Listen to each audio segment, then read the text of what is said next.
The ancient Indian texts mention beautifully decorated chariots or entire palaces called Vimanas that could take off and, in a matter of seconds, fly away as far as space.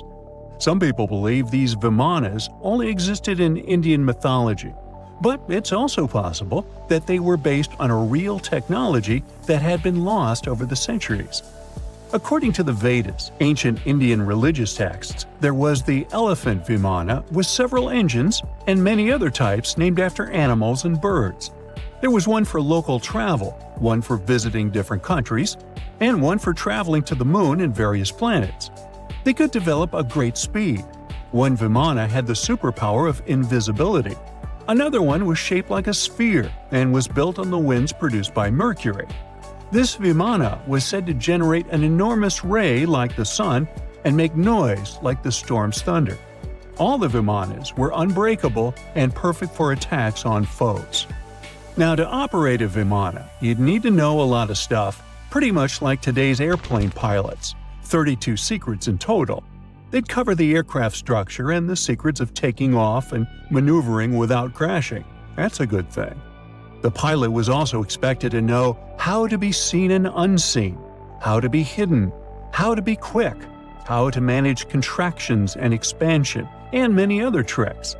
To hide the flying machine from foes, the pilot was instructed to move to the 8th atmospheric layer above the Earth and use the power of dark solar rays. This instruction might sound a bit weird, but there were others, more realistic ones, which still make sense in modern aeronautics.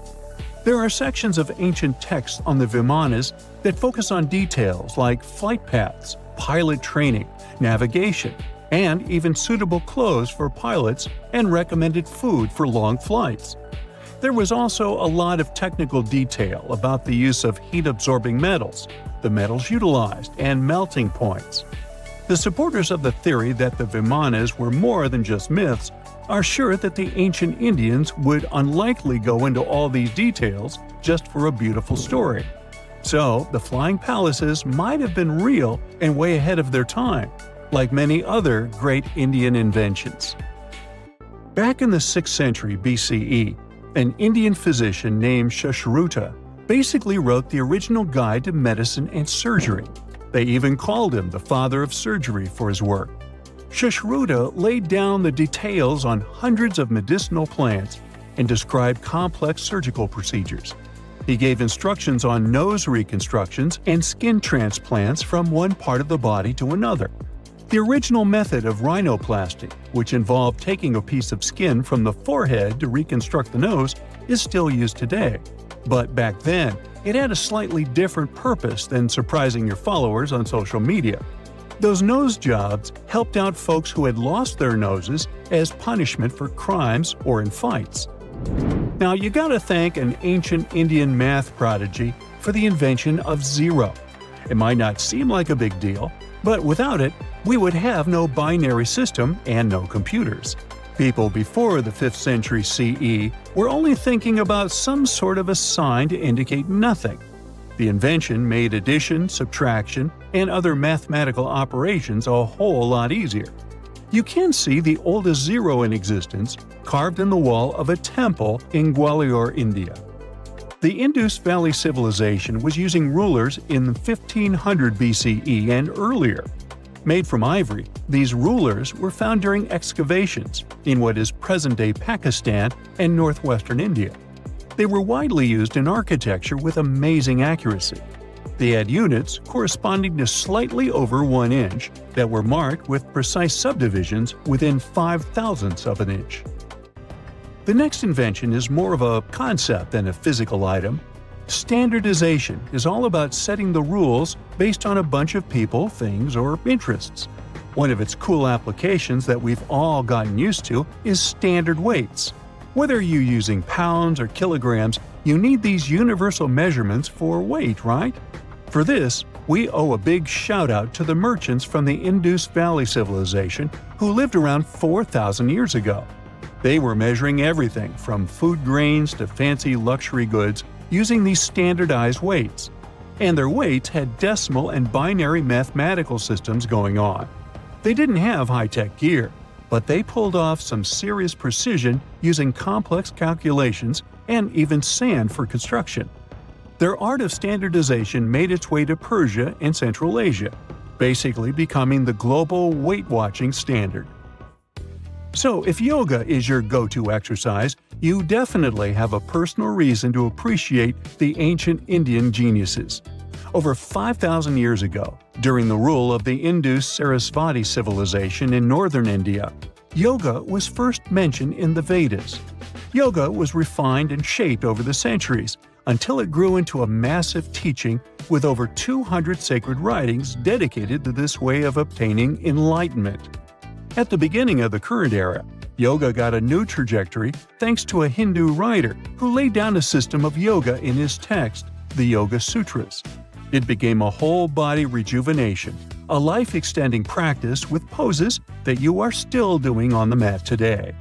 Yoga has reached the Western world only in the 19th century, and it caught on like wildfire. Chess, the all-time top game for intellectuals, is also an Indian invention. Its ancestor was called Chaturanga, and it was a strategic board game that started gaining popularity around 3,000 years before the current era.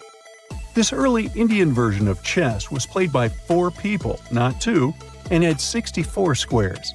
Each player had 8 pieces, ranging from pawns to kings, bishops to knights, and there was no standard 6-faced dice. They rolled with an oblong one. Players facing off were actually allies, forming 2 teams based on the direction they sat. Chess, that we know and love today, was first mentioned in ancient Indian literature in a legend. It said that the wife of a villain called Ravana had invented the game to amuse him. Now, the word shampoo comes from the Hindi word, which means to soothe or knead. The substance was invented in India in 1762 and was originally used for head massages, hence the name. The first shampoo was made of natural oils and herbs. British traders fell in love with the idea and brought it back with them to England. It took years for the original head massage oil to evolve into shampoo as we know it today, but it's still an Indian invention. Unlike the ancient Greeks, who wore animal skins, the Indians started cultivating cotton back in the 5th and 4th centuries before the current era. They used cotton threads to produce fabrics that soon became a huge hit in the Mediterranean and beyond. Jute and wool also have their origins in India. Cashmere, the finest and most exclusive type of wool, actually comes from the Kashmir region of India. Buttons that sit proudly on that cashmere cardigan of yours also have ancient Indian origins. Some 5,000 years ago, the Indus Valley civilization started cutting seashells into geometric shapes with tiny holes in them. First, they were just decorations, but then people started using them to fasten clothes. Now, when you think about radio communication pioneers, Marconi's name usually steals the spotlight. He got a Nobel Prize in Physics in 1909 for his groundbreaking radio work. But there's an unsung hero in the radio waves game, and his name is Sir Jagdish Chandra Bose. He spilled the beans on radio communication way back in 1895. He shot an electromagnetic wave across 75 feet at the town hall in Calcutta, and it went through walls, rang a bell, and even set off some gunpowder. Marconi took a page from Bose's book, using his invention, the Mercury Coherer, as a blueprint for his own two-way radio. Bose didn't patent his genius creation, so he only got his credit a century later.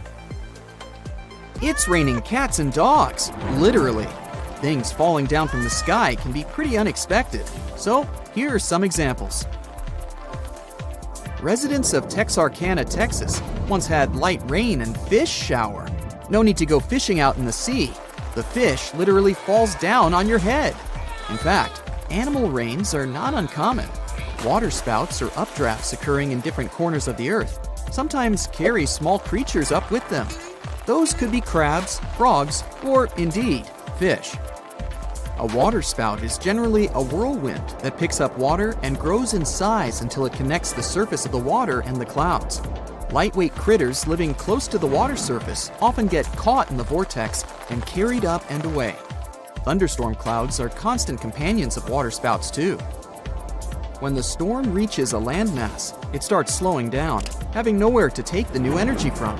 It slowly subsides, the atmospheric pressure drops, and the thunderclouds release the water in them, along with the unfortunate small animals and fish. Sometimes it's just a few frogs frozen from the cold up above, but at other times it could be hundreds or thousands of creatures raining down upon the land. A much more unusual rain once happened in Oakville, Washington, and it's still waiting for someone to explain it.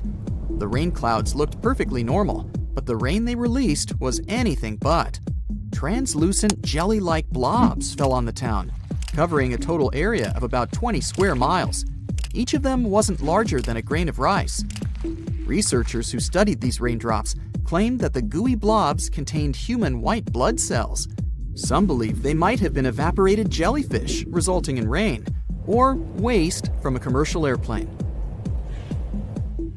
Now this kind of rain is what I'd like to see someday, a money shower. One such event occurred in a small town in Germany. A woman was driving when she suddenly saw banknotes swirling down from the sky, so she hit the brakes. She went out of her car and later said she managed to collect quite a large amount of money. After which, as any responsible citizen should, she turned it over to the police. Strangely, when the officers came back to the scene with the woman, they couldn't find any more cash, although she claimed she hadn't been able to collect everything. There's still no explanation for the event, but certainly no waterspout could have caused that. A pretty unpleasant kind of rain happened back in 1876 in Olympia Springs, Kentucky. It was a very local kind, too. Mrs. Crouch said that she had been making soap outside her home when pieces of raw meat suddenly started falling down from the sky around her. Some of those chunks were pretty massive, reaching over 3 inches in diameter. Local newspapers reported that 2 people who decided to remain unknown tasted the meat and concluded it was mutton or venison. Months later, scientists decided to find out the truth behind the strange event. It became a matter of heated debate until one of the researchers came up with the most reasonable conclusion. The meat rain must have been caused by vultures flying over the town at the time. These birds sometimes regurgitate food right in the middle of their flight as a defense mechanism, or to make their bodies lighter to fly faster. And that must have been what happened right over Mrs. Crouch's house, unfortunately. Something totally inedible, but no less sinister, rained down on several villages in India in the middle of May of 2022. Huge black and silver metal balls started dropping from the sky, the first one weighing over 15 pounds. Astounded residents watched in shock as it hammered the ground, scattering pieces of itself across the nearby fields. Similar balls later fell in the other 2 neighboring villages. Luckily, no one was harmed during the strange metal rain, but the issue remained. We're on Earth, and it usually rains water here. The local authorities weren't sure what it was about, but astronomers soon voiced a theory that it could be debris from a space rocket. One that fits the description had launched in September of 2021, aiming to put a communications satellite into orbit. Upon its re-entry into the atmosphere, it might have been damaged, causing several chunks of it to detach and fall down on the ground in India. Sometimes it rains birds, too. One such event occurred in Arkansas in 2010. Weather conditions might cause things like that to happen, but there are simpler reasons, too. Loud noise and confusion, or even collisions with aircraft. In the case of Arkansas, it was the noise and flashing lights from the New Year's Eve fireworks. The show startled thousands of birds and made them start into the air. They were panicking and disoriented, so they collided with buildings, cars, and trees. Many of them eventually fell to the ground, making lots of people believe it was actually raining birds. Now, if anything could startle me out in the sky, it's a rain of spiders. And if you wonder whether it's a real thing, well, yes, it is. In Australia, spider rains actually happen quite often. They even have a name for this: ballooning. It goes like this. Spiders that can balloon climb up trees and tall bushes, trying to reach the highest point available in the area. When they've climbed up to the very top, they spin their web in such a way that it allows them to be carried by the wind. And there it goes, clutching the strands of the web with its tiny little feet. The brave spider lifts off into the air and flies to whatever awaits it out there. Normally, ballooning goes unnoticed by us humans because spiders don't travel in large groups. You might have a shocking experience when a spider suddenly lands on your face out of nowhere, but otherwise, it's a rare occasion to meet more than 2 ballooners at once. Still, when the weather gets particularly bad, with lots of rain or wind, thousands or even millions of spiders might decide it's time to move to somewhere friendlier and take to the sky all at once. That's when spider rains occur. Those who witnessed the most recent ones back in 2012 and 2015 say it looks like a snowfall. Spiders slowly drifting down on their web parachutes that settle on the ground and turn it white. Remember waterspouts? Well, those things can lift not only fish and frogs into the sky and make a spectacular show of them falling back on the ground. Golf balls sometimes become their cargo too. And I'm not speaking of golf ball-sized hail, but actual balls. The town of Punta Gorda in Florida witnessed a rain of golf balls in 1969. Newspapers reported dozens upon dozens of those things pummeling the ground and buildings for a short while. Since it's a coastal town with lots of golf courses, it wasn't hard to explain the event. A waterspout must have formed near the shore, traveled to some course, grabbed a few dozen golf balls, and then released them over the town. Rain can be pretty refreshing, as long as it's not mud rain. On April 12, 1902, the town of Easton, Philadelphia experienced an unusual shower. It made all those unfortunate enough to go outside take an actual shower and wash their clothes to boot. The raindrops looked dirty to the eye, and they were. People, buildings, and streets looked really wanting to take a good bath after it stopped pouring. The witnesses reported a considerable amount of dust in the air before the rain started, which probably explains the event. In 2011, a town in Scotland saw another weird rain variety. It was showered with worms. The rain didn't cover a large area. It seems only some local academy students were unlucky enough to get invertebrates falling on their heads while playing soccer. There was a significant change in the weather at the time, so scientists believe it might have resulted from some meteorological anomaly. It's 1898, and you're taking part in excavations in Sakara. This place, not far away from Cairo, is full of ancient tombs and pyramids. You're in your Indiana Jones mood and hope to find something really phenomenal to become famous. Gold, manuscripts, treasure maps, mummies of famous pharaohs. Wait, a wooden bird? You're really disappointed as it looks like a regular toy. An old one, but still. Little do you know that years later, someone would propose that your bird was actually an ancient monoplane. So the artifact, nicknamed the Sakara bird, is made of a sycamore tree. The birdie has a wingspan of just 7 inches and weighs around 40 grams. A perfect original souvenir from Egypt, I would say. It's over 2,000 years old and looks pretty plain, without any carvings of feathers or other intricate ornaments. It has a beak and eyes, though, which makes our find look like a hawk, the emblem of the deity Horus.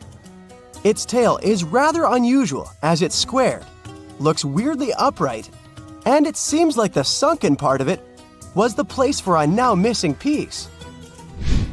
Humans love solving a good mystery, so there have been several attempts to explain the use of the birdie. First, quite simply, is that it was a ceremonial object. The second idea is that it was a toy for a child from some well-off family. It could have been some sort of boomerang, which was a popular concept in ancient Egypt. Then there was a theory that the bird had been used as a weather vane. But this one has been debunked as the figure doesn't have any holes or markings, except for the one made at the museum in Cairo to fix the exhibit on a stick. So there was no way to hang it in the past. Almost a century after the bird was found, Egyptologist Dr. Khalil Masiha proposed a new theory that it could have been a model of a monoplane.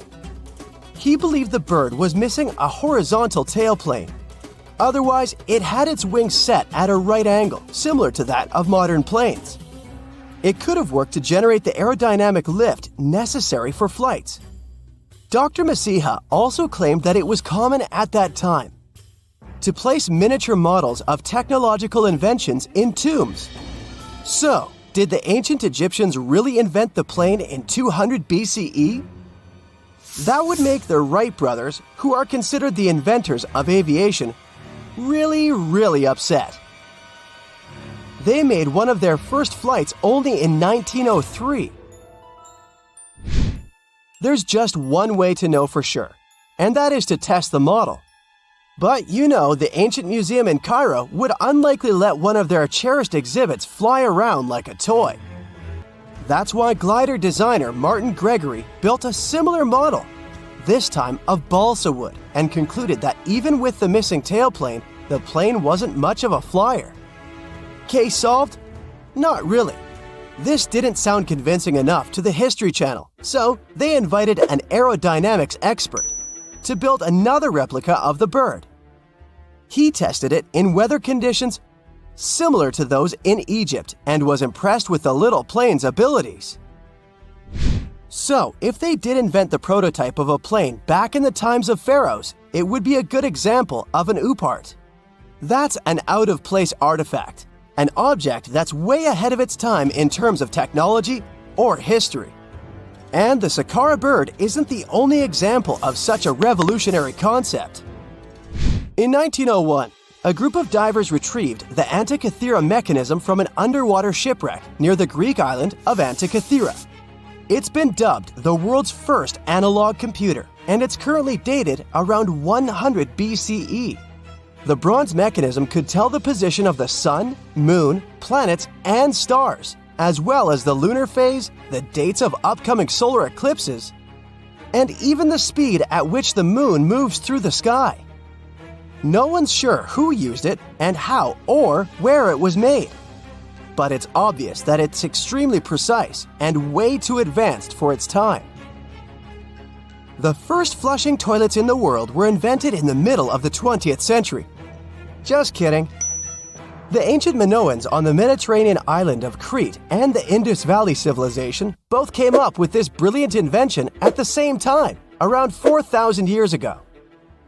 The plumbing and sanitation were so well done that no one managed to design anything better until 2,000 years later. One ancient Minoan lavatory was discovered at the Palace of Knossos. It looks like it had a wooden seat set over a tunnel that directed water from a rooftop reservoir to an underground sewer. Other varieties got water from jugs. Only the super rich people could afford all this glory. So if you wanted to shop for real estate back then, the flushing toilet would be a telltale sign you were in the rich neighborhood. Automated doors became a cool, seemingly new invention back in 1931. But the technology behind them is actually much older. Think the 1st century CE old. Mathematician and engineer Heron of Alexandria came up with a hydraulic system to open and close temple doors. To bring it into action, you need to light a fire to produce heat. There was a brass pot under the fire, half filled with water. The inventor connected the brass pot to containers that acted as weights. When the fire was burning, the water moved into the containers. They went down and pulled the ropes. It was nothing like a supermarket door that opens in front of you before you even have time to think. Heron's door took hours to open, and there was no way to stop the process. That's why they only opened the doors once a day before people entered the temple, to add some mysticism at the temple during ceremonies. Spooky. Looks like the first ever battery was invented in Baghdad around 2,000 years ago. A German archaeologist found this oval-shaped clay jar in 1938. Scientists are still not sure what purpose it served and who exactly invented it. There is a theory that it was used for electroplating objects with precious metals. When they filled it with a weak acid like vinegar, the battery produced around 1 volt of electricity. Another theory says it was a vessel for sacred scrolls. Would you like to buy contact lenses designed by Leonardo da Vinci himself? In 1508, he invented a glass lens with a funnel on one side. You were supposed to wear it with water inside to improve your vision. Sounds a bit uncomfortable, doesn't it?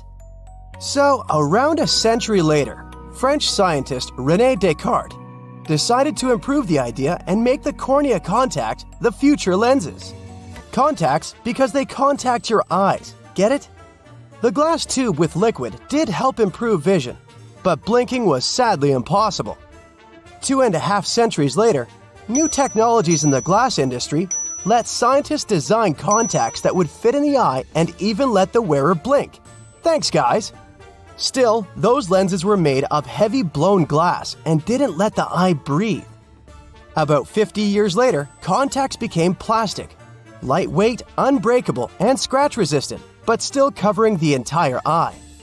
And then, in 1948, an English optical technician accidentally sanded down a plastic lens and figured out they'd still be in place even if they covered only the cornea. Imagine you're living in 19th century London and need to send a message to New York.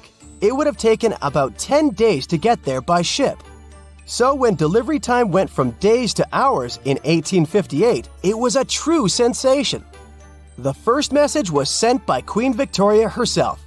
It was all made possible thanks to the transatlantic telegraph cable, running under the ocean.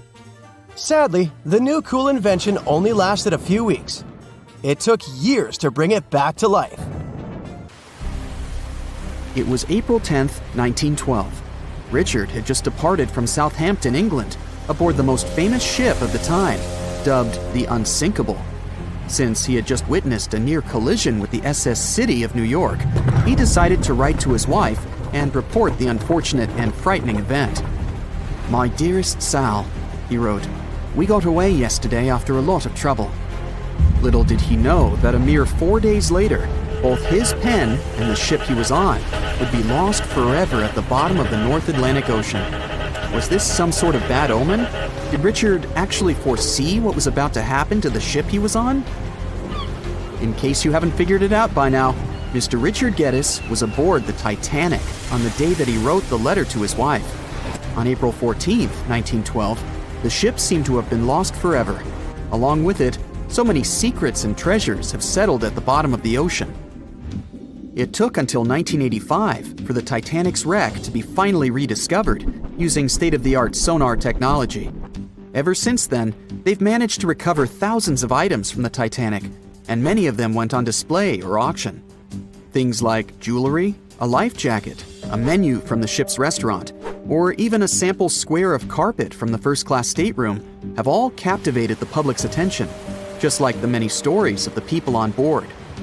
Scientists have even tried to come up with strategies to get the Titanic back up altogether to properly study it and stop it from getting more and more damaged at the bottom of the ocean. Some have suggested filling the wreck with ping pong balls to make it float, while others even considered injecting it with 180,000 tons of Vaseline. Another idea was to use 450,000 tons of liquid nitrogen to trap it in an iceberg that would float to the surface. But they eventually had to let go of all these potential strategies since the Titanic is way too fragile to ever be recovered. The Titanic may be one of the most interesting ships lying at the bottom of the ocean, at least in popular culture, but deep-sea divers have a lot of other stories to share. Planes also sometimes find their way to the bottom of the ocean. Deep-sea divers in Oahu, Hawaii came across the wreckage of an F-4U Corsair plane.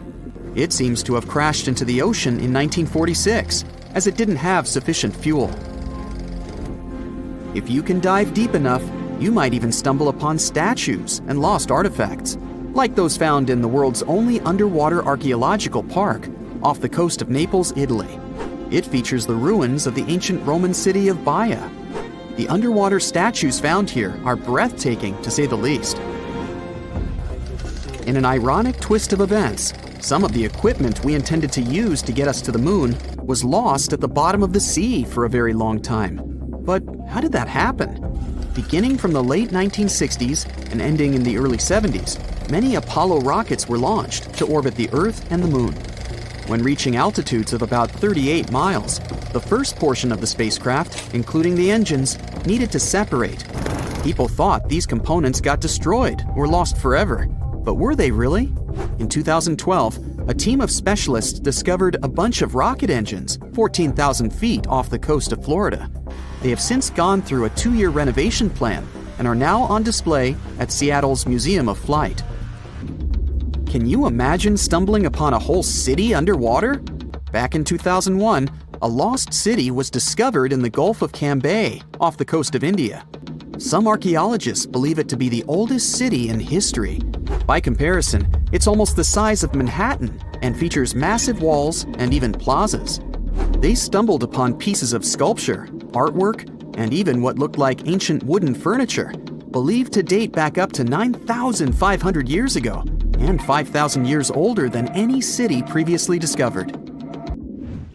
Okay, how about an underwater river?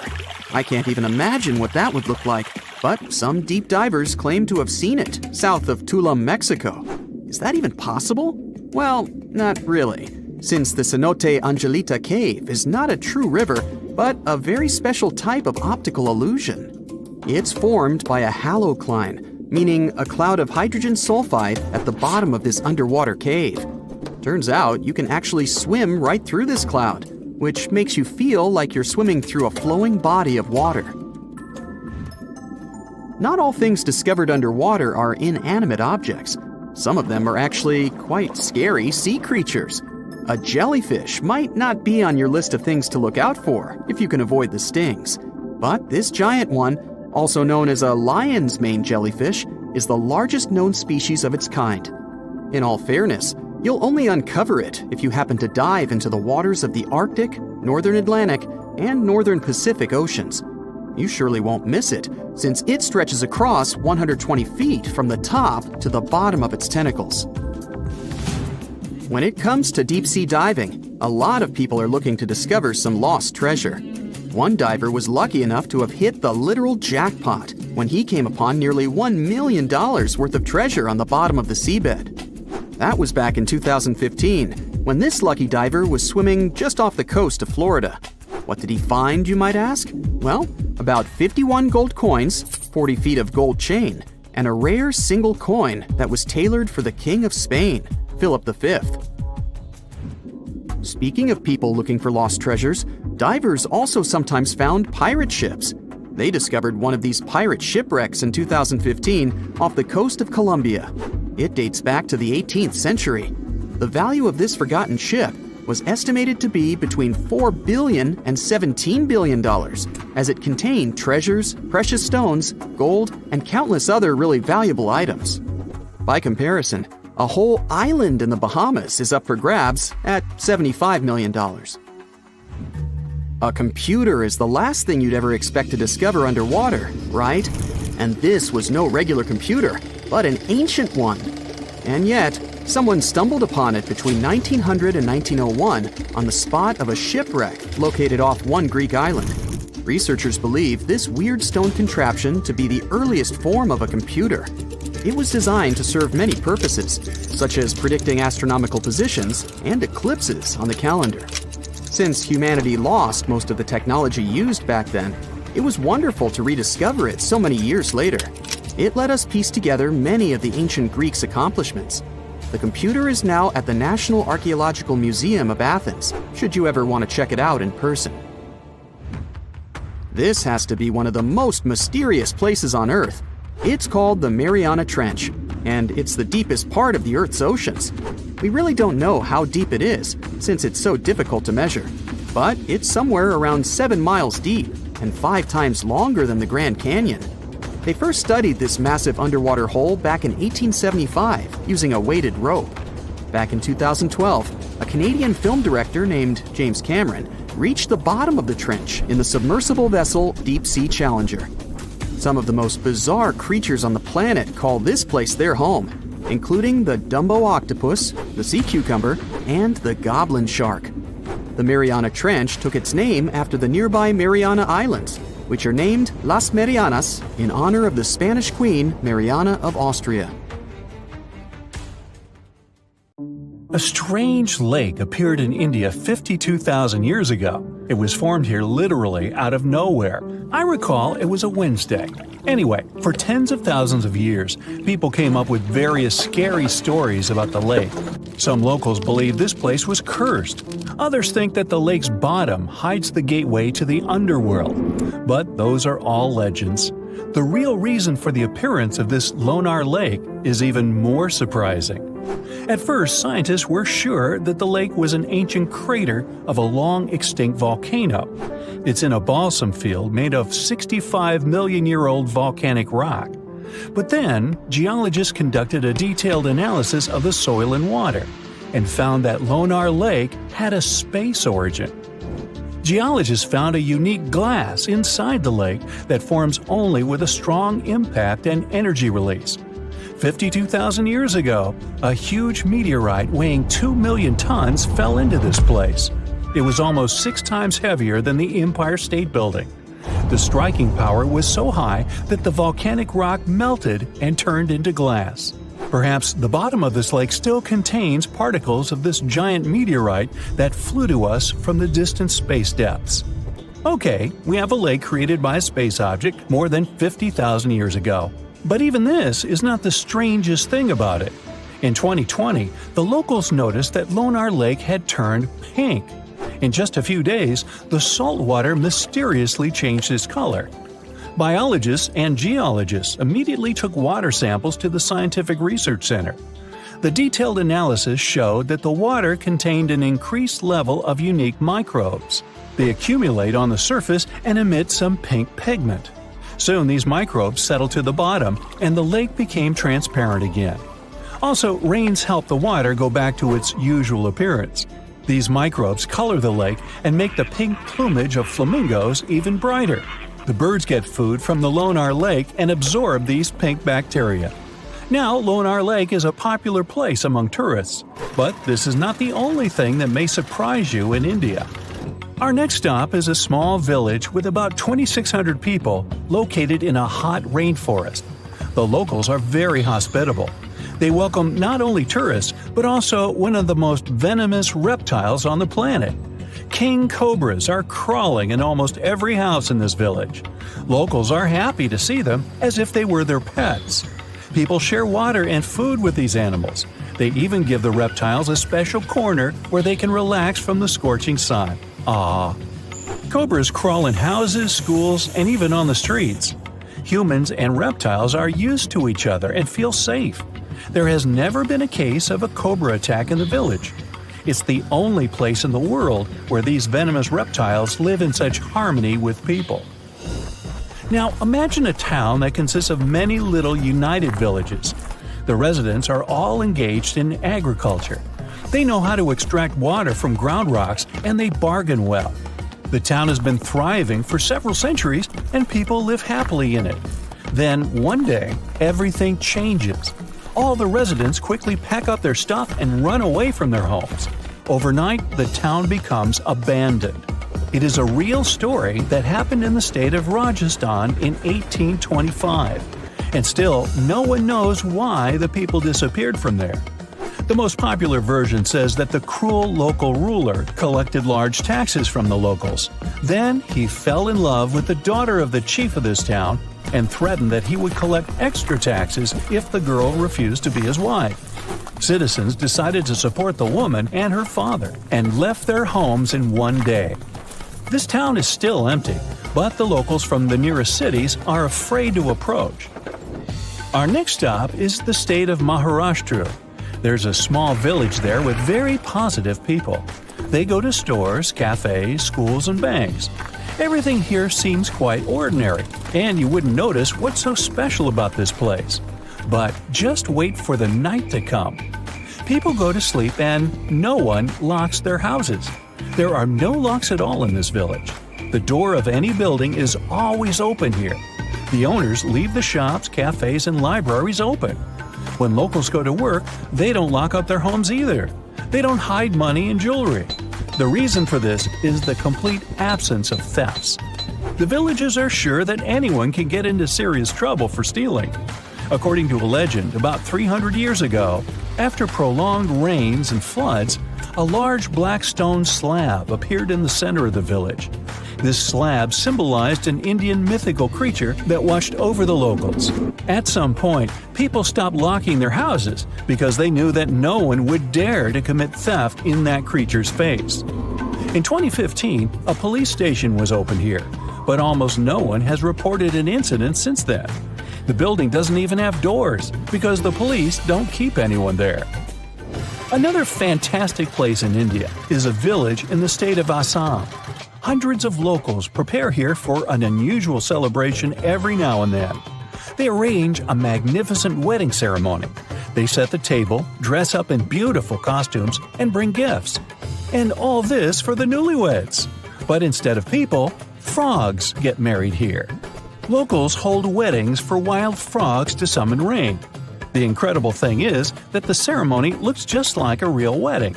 The fun can last all day until late at night. Now, there's one dangerous and inaccessible island in India. You can find it in the Bay of Bengal. It's called the North Sentinel. It's a small piece of land that looks like a tropical paradise. But you won't be able to get there. Since 1956, nobody can travel to this place.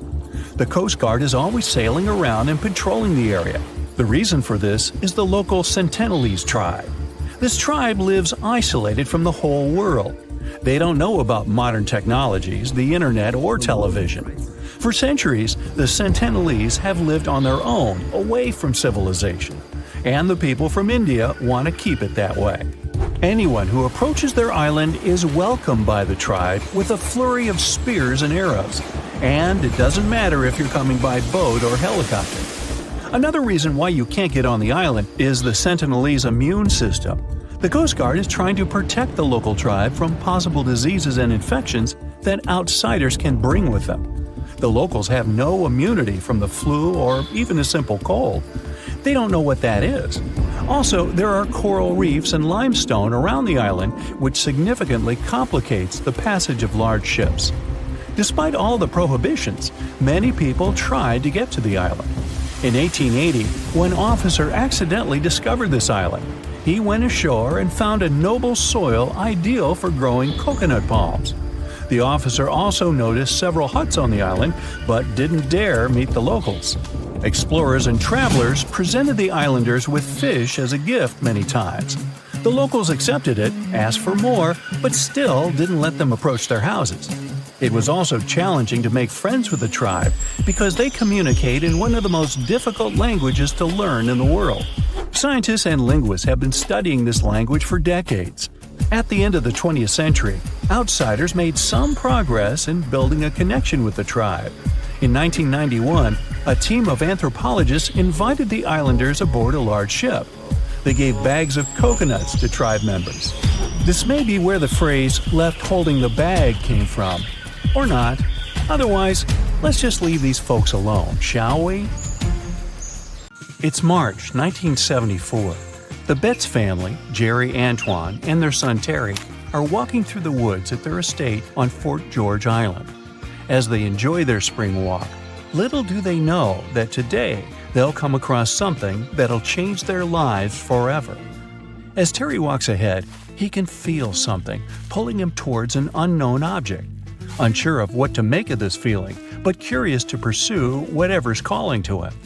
"Terry, where are you going?" his mother calls out, but he ignores her and frantically tries to find this unknown thing.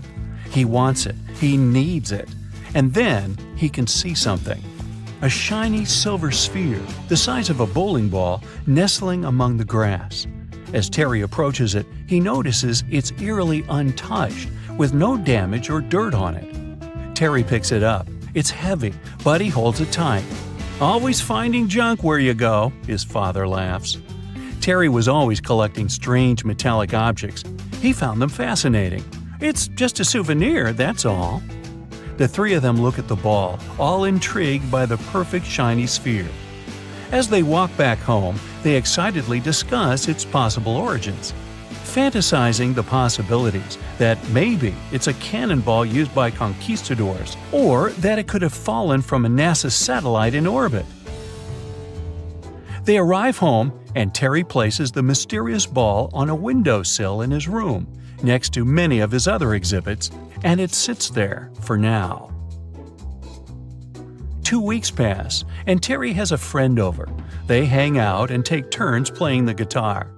Terry strikes a chord, and a vibration occurs that comes from the windowsill. The boys sit silently, spooked by the unknown sound. They look around to find where it came from. "It's probably just a possum," Terry says calmly. But as he raises his pick, he looks towards the sphere suspiciously. As he strikes another chord, he sees the sphere vibrate, and this time, it's also emitting a humming sound. Terry puts down the guitar and approaches the ball, and as he reaches toward it, the sound slowly fades. Startled, he stands in silence before calling out to his dad. Terry explains the strange phenomenon to his father. Antoine looks at it closely, then holds it up to his ear. As he shakes it vigorously, he can feel something inside the ball moving. Shocked, he places it down on a table. Once placed, it begins to roll, moving towards one edge of the table, then circling around, moving corner to corner in a rectangle, endlessly searching for something, possibly an exit, until finally it rolls back to the middle, becoming motionless once more. They all look at the ball, puzzled by the display, and Antoine places the ball on the floor. As soon as it touches the surface, it quickly rolls toward the door.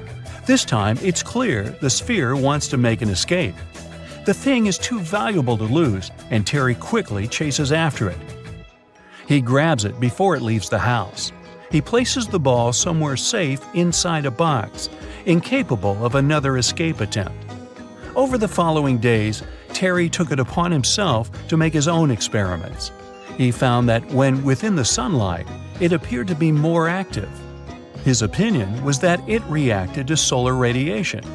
When hit with a hammer, it would ring out loudly, as though it felt the strike. Strange things also occurred in the Betts family home.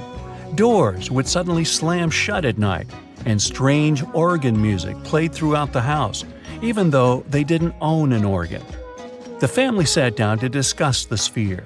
They felt it was something truly extraterrestrial, and they required professional advice. The authorities came to review the ball, puzzled by the object, as it moved in an unpredictable way. But they couldn't recognize what it was or provide an explanation for it. All they could confirm was that it didn't come from another planet. The Betts family disagreed and wanted a second opinion. They sent it to Dr. J. Allen Hynek, an astronomer and expert in the extraterrestrial. He spent 6 hours reviewing the sphere. Through his many examinations, the doctor found that the strange sphere emitted radio waves and had its own magnetic field. With this new information, the Bettses were interviewed by a reporter. The mysterious sphere quickly became famous. Its story spread in papers throughout the USA and even made the news internationally. Everyone wanted to know more about this mysterious sphere. A television crew soon visited the Betts' house, hoping to experience the extraterrestrial object firsthand. The sphere was placed on the ground. It did its usual trick, and the visitors stood there, speechless at what they were witnessing. The reporters asked to place the family's poodle next to the ball to provide an indication of the sphere's size.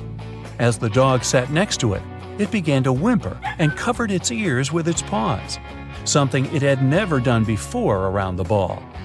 The Betts family felt they had something truly valuable and insured it through Lloyd's of London, and if they left it at home, they had someone stay to watch it, ensuring no one would steal it or let it escape.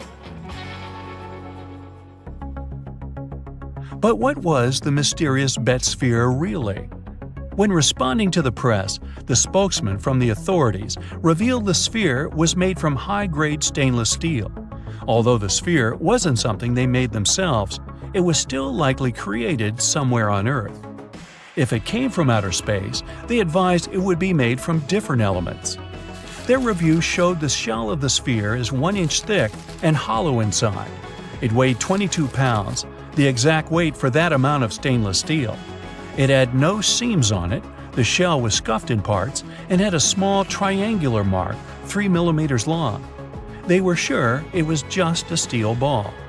But they wanted to confirm further by using X-rays. They found small beads of residue inside. These beads would have been caught inside the object when it was manufactured, clarifying why there was a feeling of movement inside the ball. They also solved the mystery of the strange movement, as it's a perfectly balanced sphere. Sitting on the slightest uneven surface would cause it to roll. The Betts' house had uneven stone floors, and it had only ever been witnessed to move around there. The authority also wanted to cut it open to prove their assessment. However, the Betts' were adamant that it couldn't be damaged. It was identified further that the sphere was just a ball check valve produced by the Bell & Gossett Company. The ball's size, weight, and metallurgic composition matched perfectly to what they made, confirming how it managed to make the journey to the Betts' estate 3 years before the discovery of the sphere. An artist, James Durling Jones, had collected a few of these ball check valves. He liked to use them in his sculptures. With no room inside of his bust, he put them on the top of the roof rack. His journey took him past the Betts' estate, and along the way, a few of these balls happened to roll off and were lost, at least until Terry came along one fine spring day. But what about the radio waves and odd magnetic properties confirmed by Dr. Hynek? Well, although Antoine claimed that's what was found, it was never confirmed to be true with the doctor. The 1970s were a heyday for all things out of our planet, and anything related would gain popularity immediately. The authorities only enhanced this by providing monetary rewards for supporting evidence. Finding something extraterrestrial could have been just a ploy by the Betts' for a cash reward. In 2020, there are islands on our planet that have not been touched by the hand of modern man, not even his fingers. Nature in these places has remained unchanged for thousands of years. What if people lived on one of these islands? They wouldn't know about civilization's progressive benefits or have seen a modern person. This island actually exists, and traveling to it is unlawful and involves many dangers. North Sentinel Island is located in India in the Bay of Bengal. If you want to get there, you won't succeed, because any travel to this place is prohibited by law since the middle of the 20th century. The Indian Coast Guard prevents any attempts to get there, but the law is not the only thing that will stop you on the way. Imagine sailing a small boat towards this island. The waters are crystal clear. You spot passing fish and beautiful coral reefs. Ahead, you can see the island shape. It looks like paradise. You're so impressed by the beautiful view of this place that you don't notice a few dots appearing on the shore. As you sail closer, something whizzes past you and falls into the water. It's an arrow. The next arrow hits the hull of the boat. The dots on the shore are people, the local tribe Sentinelese. They stand with spears and bows and shout something at you in a strange language. They make it clear with gestures that you should get out of this place. They throw spears at you and fire arrows. Well, that's another clue, huh? Fortunately, you manage to get away. Sentinelese guards their island in such an aggressive way. They don't invite anyone to the island and voluntarily isolate themselves from the rest of the world. Even when a helicopter flew to North Sentinel, the tribe threw spears and arrows at it. The authorities forbid approaching this island because it's unsafe for tourists, you think, and to protect the islanders from the dangers of modern man. People can easily bring disease to the island and infect the inhabitants. The locals may not have immunity to even the flu or a simple cold. Despite all the prohibitions and threats to life, many people have tried to get there. They wanted to make friends with the tribe, and sometimes they did. In 1880, Officer Maurice Vidal Portman went to the island shore and found that it was surrounded by a coral reef and limestone. On the island, there was a noble soil, which is ideal for growing coconut palms. Portman found several villages on the island, but didn't visit the locals and left this green paradise. Often researchers gave the islanders gifts in the form of caught fish. The locals accepted it, asked for more, but still did not allow anyone to approach their home. Making friends with the natives was also tricky because they communicate in a complicated language. But over several decades, modern people managed to establish contact. In 1991, one of the locals approached a boat that sailed to the island and took the gift. In the same year, the islanders boarded a boat and accepted bags of coconuts from the anthropology team. This was one of the last positive interactions with the tribe. For centuries, Sentinels have lived on their own, far from civilization, and India's government wants this to continue. So there.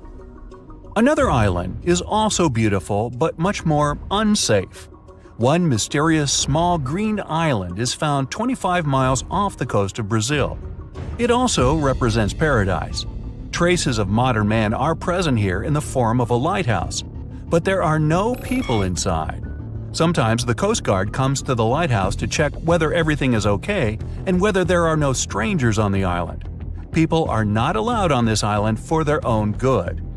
The only inhabitants of this place are snakes. The island is home to about 4,000 species of these reptiles. They hang on trees and slither on the ground. Oh boy. They have no enemies and feed on birds that visit the island for recreation during a long flight. Oops.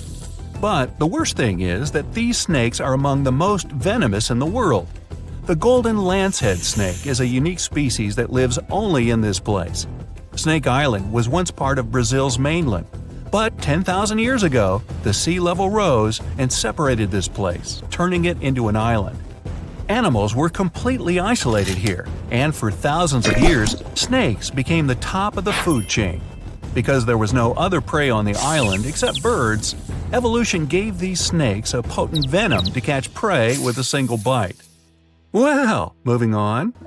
Next is a terrifying island located in the Xochimilco Canal, 11 miles from Mexico City. There are no venomous animals or a hostile local tribe, and the island is not forbidden to visit. But most likely, you'll want to leave as soon as you arrive. Creepy dolls of various sizes are suspended in trees and old buildings all over the island. In the 50s, one of the residents of Mexico City moved alone to this island and began to hang it with dolls. For decades, he decorated this place, although it's difficult to call it decoration. He found dolls and dumps and canals around the island. The hanging dolls looked rather strange and attracted many tourists. But over time, the dolls got older. They were covered with moss, turned green, and rotted. The dolls' faces have deformed and taken eerie shapes. But the worst thing is that the locals say they've seen these dolls come to life at night. Ew. Now for Bovit Island, one of the most mysterious islands in the world.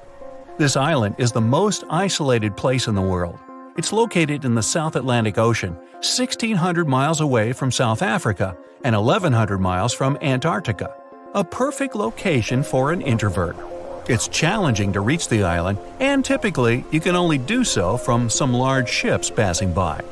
Almost the entire island is covered by a glacier, and in its center lies a volcanic crater.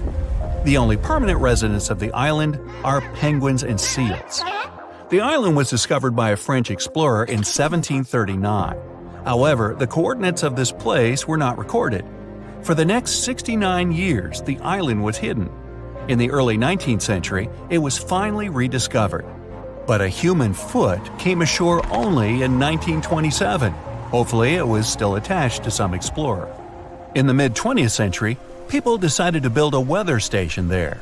As soon as the researchers sailed to the island, they discovered something strange. They found a lifeboat in a small lagoon among the seals. It was in good condition and could still sail. The researchers found oars and an empty copper buoyancy tank not far from the boat. There were no markings or emblems on the boat. It seemed that a ship was wrecked and the sailors escaped by this boat. However, no human tracks were found on the island.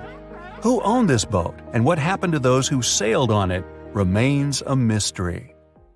Now, let's end our trip with an island that is completely safe and even pleasant. What a surprise!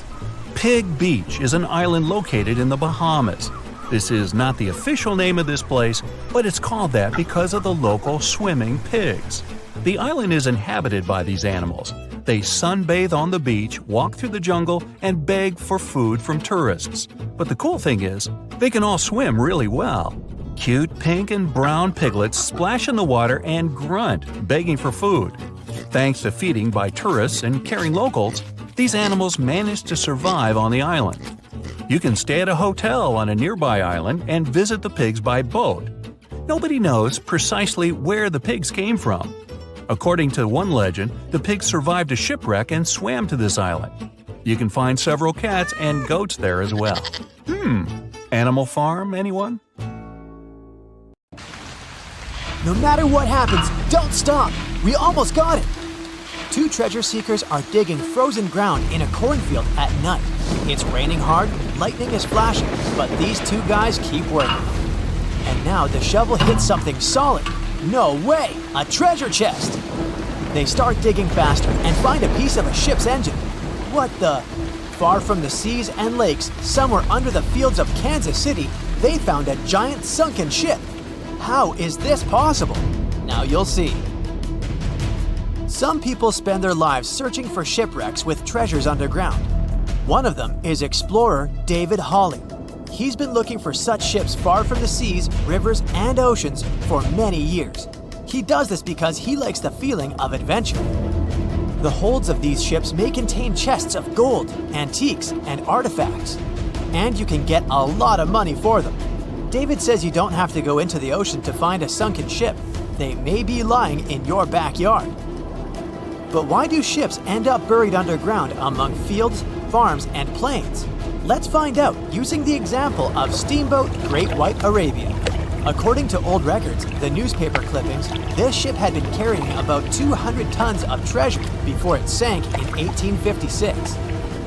Many rumors and local legends said the ship was lying underground a few miles northeast of Kansas City. It was there because people deliberately altered the riverbed and channels of the Missouri River in the second half of the 19th century. They artificially brought the shores closer to each other. They narrowed the river to increase the flow's speed, so boats could sail much faster. In the 19th century, steamboats were the most popular means of transporting passengers and goods. Before railroads, they extended the western border across the Mississippi and Missouri rivers and brought supplies to people. That's why it was so important to increase the speed of their movement. So, on September 5, 1856, Arabia was sailing along such an estuary. It came across a snag sticking out of the water. A piece of log quickly flooded the ship. Fortunately, all passengers were evacuated. But the steamer and its precious cargo reached the silt bottom of the Missouri River in a few minutes. Several years had passed. Everyone forgot about the vessel. During this time, the course of the Missouri River had changed. But Arabia remained under the wet, muddy bottom. The soil level above it was getting higher, and the ground was losing moisture. Eventually, many decades later, a cornfield formed above the sunken ship. In the 9th studied the history of the sunken ships of the USA. He knew that hundreds of steamers had gone underwater all over Missouri. But most of all, he was interested in Arabia, as there were rumors that it was filled with gold and other valuable things. The territory of cornfields in Kansas was vast, but David Hawley knew how to search properly. In 1987, he started working. First, together with his brother and father, they collected all the clippings from old newspapers they could find. They were looking not only for information about the steamer, but also for maps of the Missouri River. They tracked its historical changes, checked the dates, and identified a large area where the steamer sank. Next, they used electromagnetic testing and other geological stuff to study the soil and find the right place. They searched for differences in ground moisture and density. Then, they went through the territory with powerful metal detectors. And so, by the fall of 1988, they had determined the location of the steamer. Arabia was the size of a football field. This gigantic vessel lay 45 feet underground, 4 stories down. But before they started excavating, they had to ask the owner of the cornfield for permission. For the farmer, this news was a big surprise. He agreed, on the condition that the excavations would be completed by spring so that he could sow a new crop. Digging a giant ship in winter is much more difficult and expensive than at other times. It includes additional equipment, electricity, and heating costs. The team worked day and night. They financed the excavations out of their own pocket.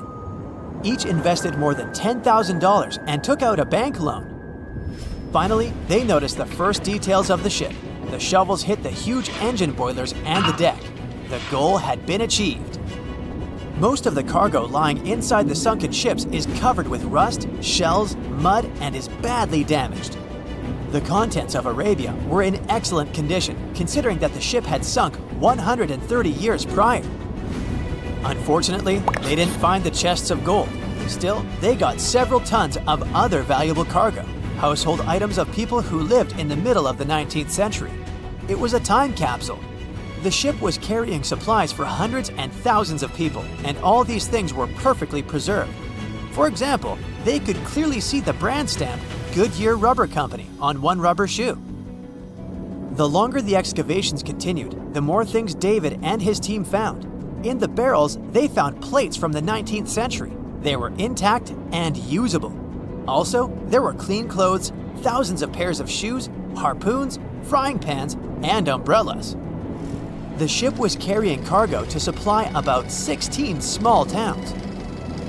Yes, it's not gold, but such artifacts are also precious. The contents of the ship could be worth millions. However, the crew wasn't going to sell these things.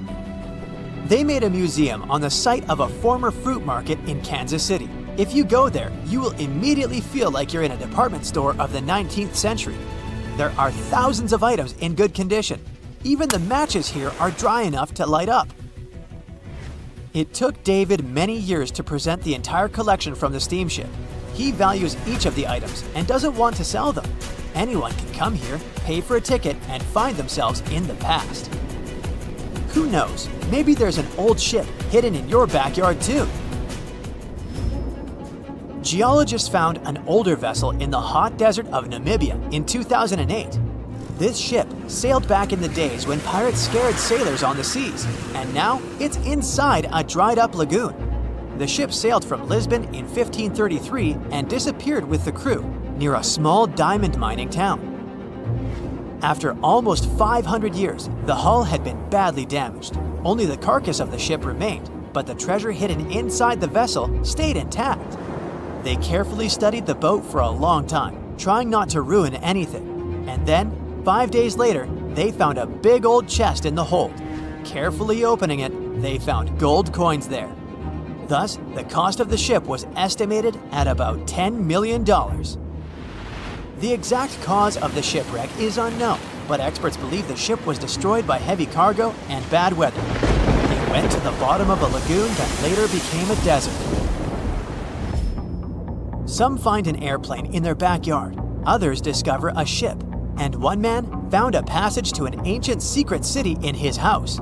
This happened in Turkey in 1963. The owners of the building decided to make repairs. He went to his basement and knocked down the wall to turn this place into a living room. And so, behind one wall, he found a tunnel leading underground. The man thought it was some kind of a secret chamber. He went down there and realized it was something much more than that. It was an ancient city 18 floors deep. People built it in the years 780 to 1180 as a refuge from weather disasters and the invasion of enemies. This place also includes many underground tunnels that stretch for several miles in different directions. People could get to the town from different points using secret passages leading to these roads. The city can accommodate about 20,000 residents, livestock, and tons of food supplies. Archaeologists have also found a chapel, schools, stables, and public kitchens there.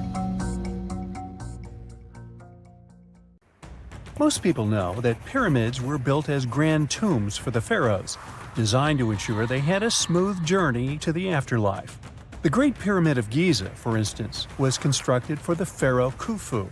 But what most people don't know is that this whole pyramid building trend started right here, with the step pyramid of Djoser, about 4,700 years ago.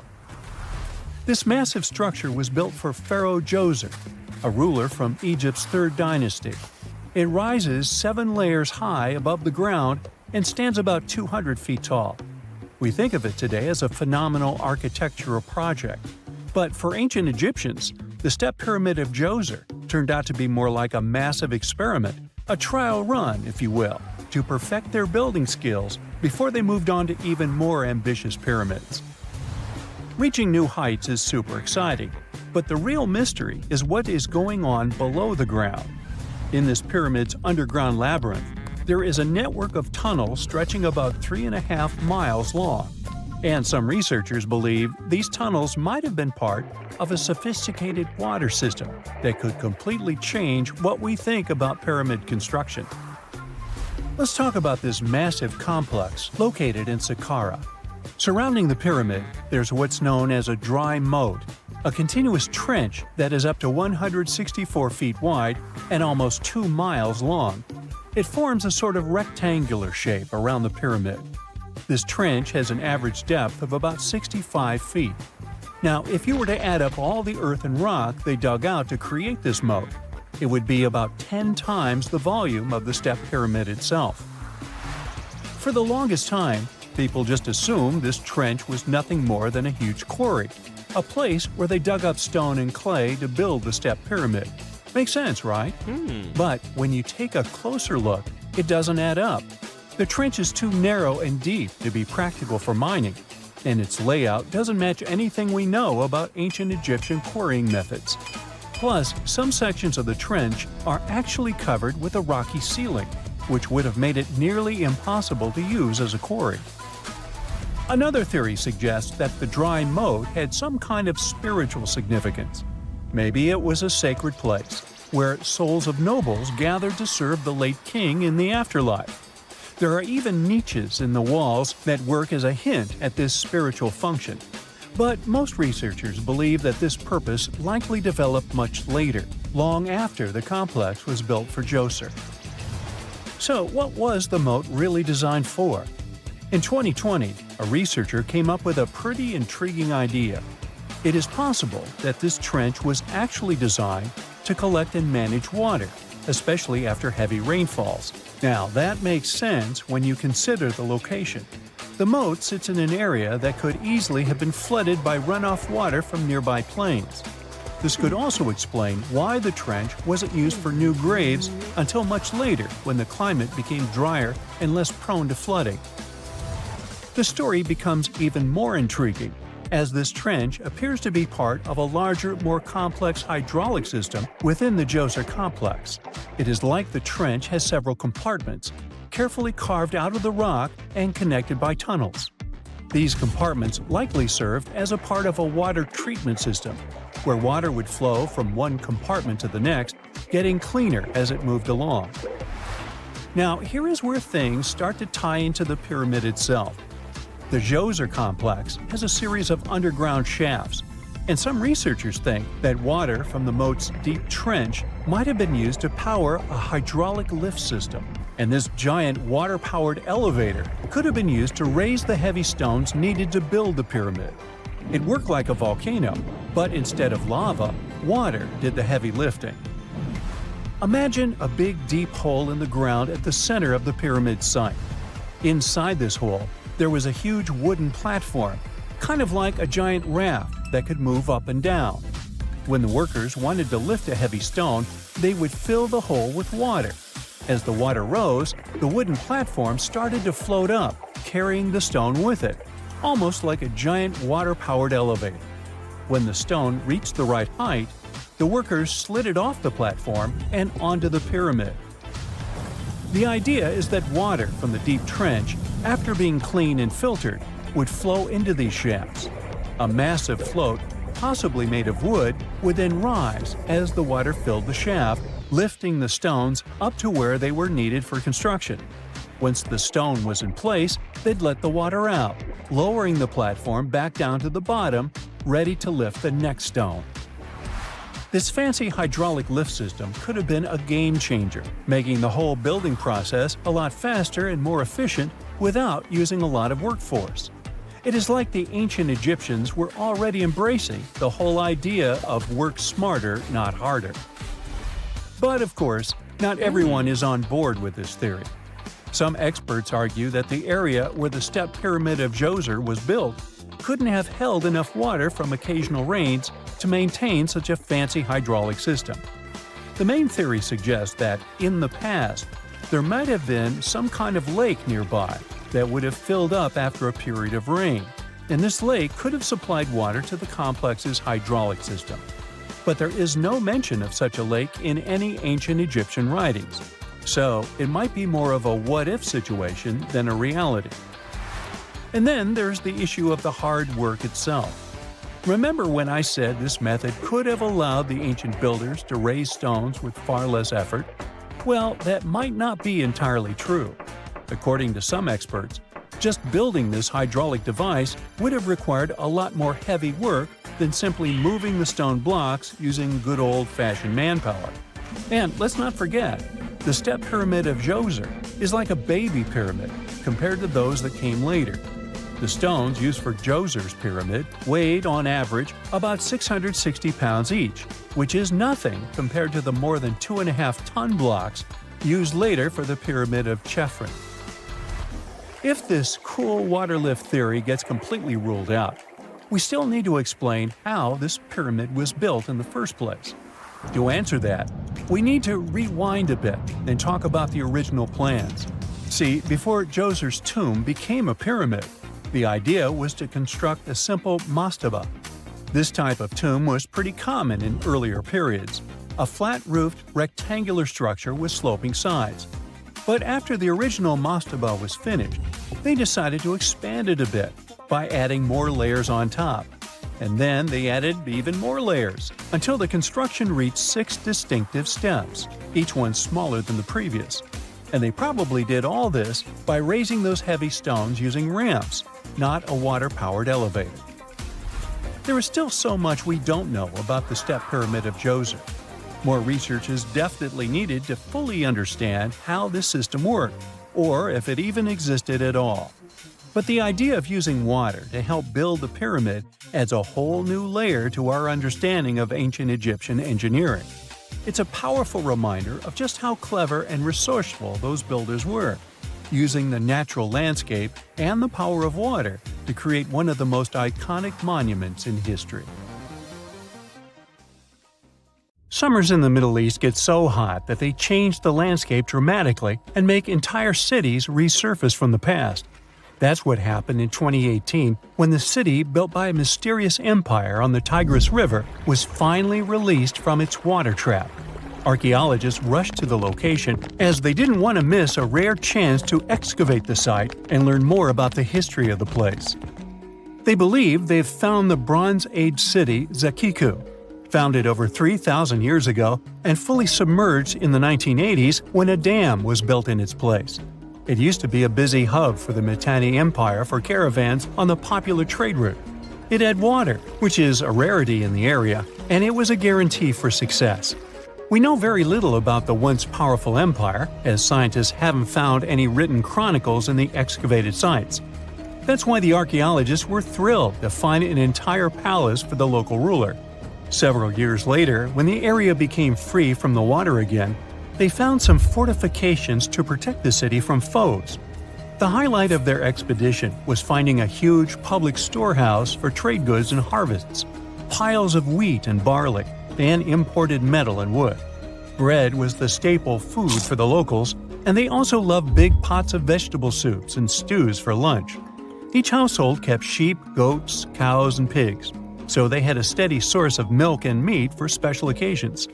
All the constructions found so far were built from bricks molded from mud.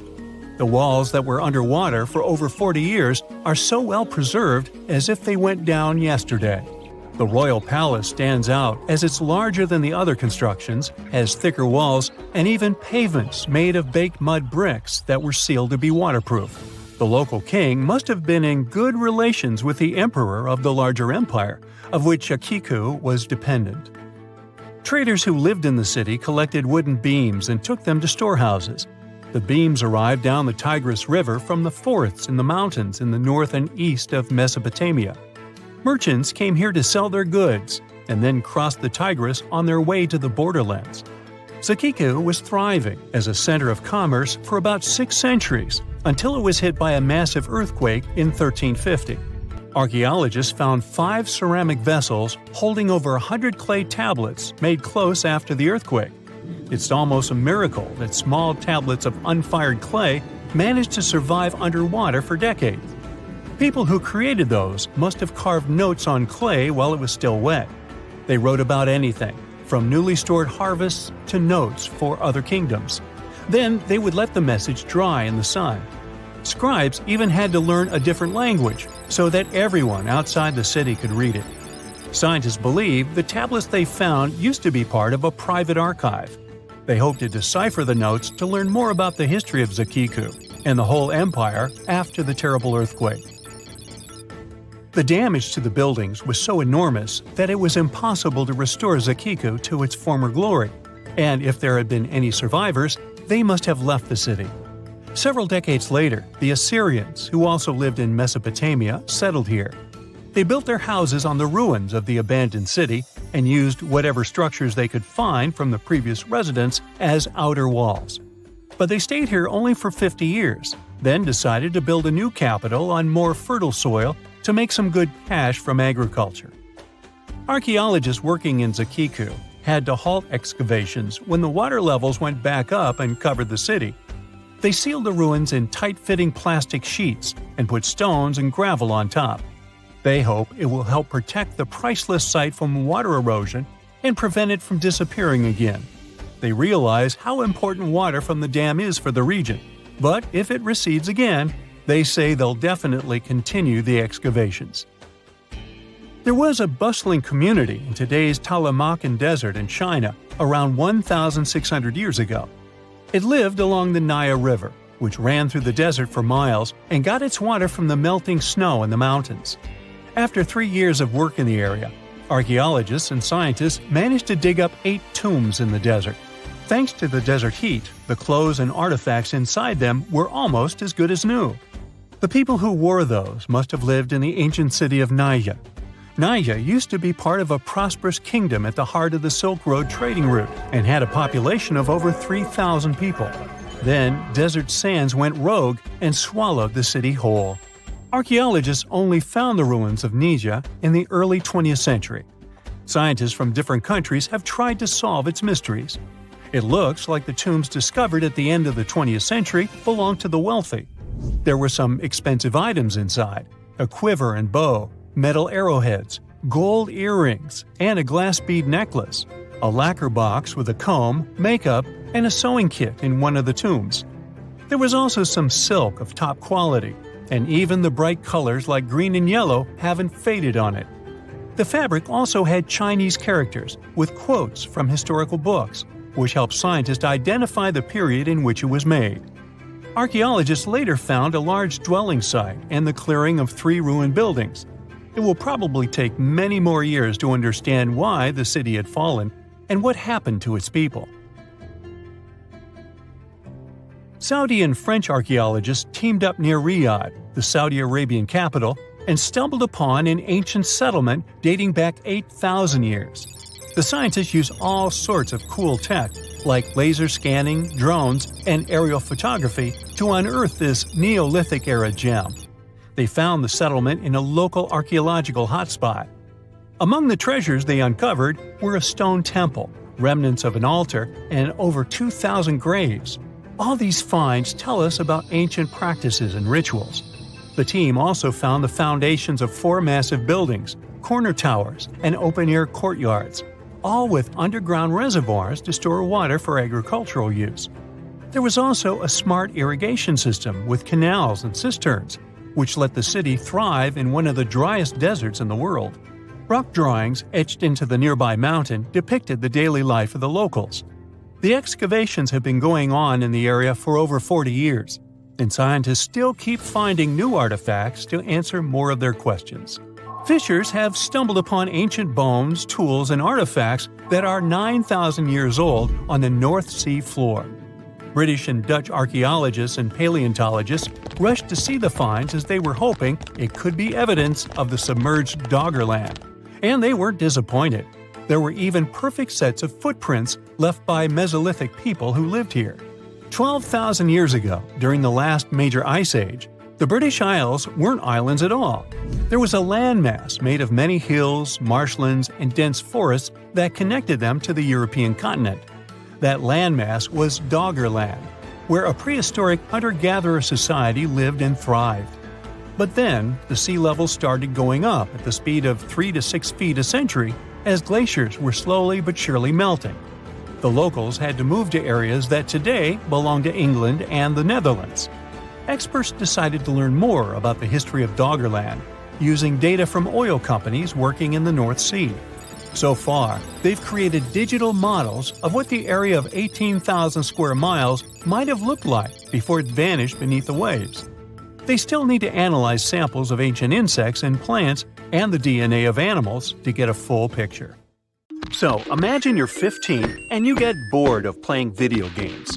Instead, to pass the time, you decide to give some attention to an old hobby of yours, tracking down lost Mayan cities. You've heard that some ancient civilizations are said to have built entire cities based on constellations, so you decide to check out whether that was true for the Mayans. You find a book containing all the constellations the Mayan civilization believed to exist. You open good old Google Maps and map every ancient Mayan city discovered to date. You start seeing that this information actually matches.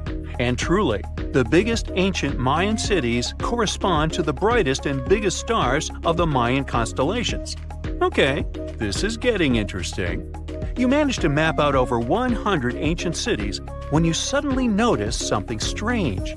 There's an area in the Yucatan Peninsula in Mexico where archaeologists have unearthed 2 Mayan cities. But on the constellation map, there are 3 stars. Could this mean there is a long-lost city waiting to be discovered nearby? You might think this sounds too daydreaming, but the story is actually true. The previous account happened to a Canadian teenager named William Gaddery. The boy is known as a science genius and had even won an award for the constellation theory we presented just now. When he noticed that a 3rd city was missing from the 23rd constellation he was examining, he began to scour the internet for satellite pictures that could help him solve this mystery. He looked into images from NASA, JAXA, a Japan-based satellite company, and Google Earth. These images were still insufficient to answer his questions, so he reached out to a friend inside the Canadian Space Agency. His friend provided him with state-of-the-art satellite imagery that gave him the answer he was looking for. According to the images, there is a large square area right on the border of Mexico and Belize, which looks like the remains of a city. William took the images to a remote sensing expert known as Dr. Armand Larocque from the University of New Brunswick. They studied the images thoroughly and concluded that the area could be housing 30 buildings and even a large pyramid. The scientific and archaeological community went crazy with the 15-year-old's discovery. Could this really be true? Some background. Lost Mayan cities began to be unearthed in the mid-20th century. Since then, ruins from cities such as Tikal, Palenque, and Uxmal have been rediscovered. The Mayans were one of the biggest pre-Columbian civilizations living in the Americas. They began to settle in the area as early as 1500 BCE. Experts believe that, at its height, the Mayan civilization consisted of over 40 cities with a population of millions of people. That's a crowd. And their cities were pretty interesting. Their civilization spanned over Mexico's Yucatan Peninsula, Guatemala, and Belize. They survived mainly on agriculture, so they developed a complex irrigation system in most of their cities. They built a series of ceremonial buildings, pyramids, plazas, and even courts for ball games. The Mayans were keen pyramid builders, but they also developed an advanced astronomical system. With whatever ancient technology they had, they were able to predict the exact location of planets, such as Venus and Mars, and they were able to predict the exact dates of eclipses. That's why the methodology William used to discover this long-lost Mayan city was unusual, but not completely surreal. The Mayans were keen astronomers, so it wouldn't be too strange that they built their major architectural feats in relation to the sky, would it? And they wouldn't be the first ones to be doing so. There is a famous fringe of Egyptology dedicated to studying how the Giza pyramids were built in perfect alignment with the Orion constellation, meaning that each pyramid was purposely built to align with one of the major stars of Orion's belt. According to William, he first had the idea to look at the Mayan constellations because he couldn't understand why the Mayans built their cities where they built them. Most major cities, such as Chichen Itza and Uxmal, aren't near any rivers or significant bodies of water. Instead, they're built on marginal lands and on top of mountains, which confused the 15-year-old. His next thought was that it might have something to do with astronomy. William named the new city he discovered Mouth of Fire, which is also my nickname, and he even won a merit award for his hard work. However, his theory was very much contested inside the archaeological community, and many Mayan experts worked to debunk William's findings. Some archaeologists say that constellation theories are too unscientific. Anthony Aveni, a renowned anthropologist and astronomer, referred to William's methodology as an act of creative imagination. He explained that there is no way to be sure what the Mayan constellations really were. It's all just hypothetical. Another debunking of William's findings came from Mayanist David Stewart, who said that the object identified on the satellite imagery is nothing but an old cornfield. His claim was supported by an expedition that took place near the area in 2021, when the archaeologists present reported there was nothing at all in this area. Still, a 15-year-old boy almost found a long-lost Mayan city, which is pretty exciting if you ask me. Similar techniques as those used by William are actually being used to unearth lost civilizations all over the world.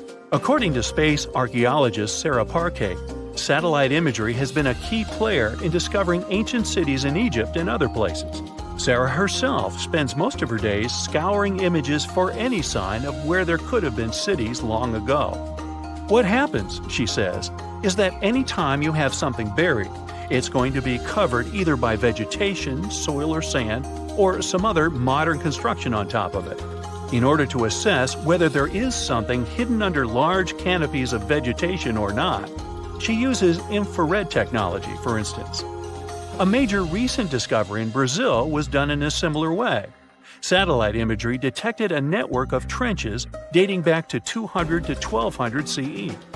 These suggest settlements that could have supported around 60,000 people. But in this case, the satellite imagery did indeed correspond to what was on the ground. Researchers from the University of Florida found several mounds that were accompanied by ditches and geoglyphs. Archaeologists also found remnants of carefully designed walls, centered around plazas, much like the type of construction done by the ancient Mayans. Advances in satellite tech have also shed new light on long-discovered ancient Mayan cities, such as Tikal. Located in the heart of the Guatemalan jungle, Tikal is believed to have been the capital of the ancient Mayan Empire. At its height, it was comparable in importance to cities such as London or New York in today's world. It was composed of a series of complex monuments, many of them believed to have been the resting places of kings and chiefs. Tikal is already known to have been big, but recent discoveries show it could have been even 3 times larger than what scientists originally believed. The main discovery revolves around a fortification on the outskirts of the city, indicating how far the original city stretched. And new discoveries still take place. In 2017, researchers also unearthed new clues regarding the potential causes of the decline of the Mayan civilization. Using data from a Sidon seawall located 62 miles southwest of Tikal, scientists analyzed radiocarbon data from ceramics and archaeological excavations to extract new information about the sudden demise of this great civilization. The information shows that, instead of a sudden collapse, the Mayans most likely collapsed in waves of social instability and political crises. These events are believed to have deteriorated Mayan city centers and began causing the dispersion of the Mayan population. Well, it seems like it's a prime time to uncover ancient ruins. What do you say? Will you give it a try as well?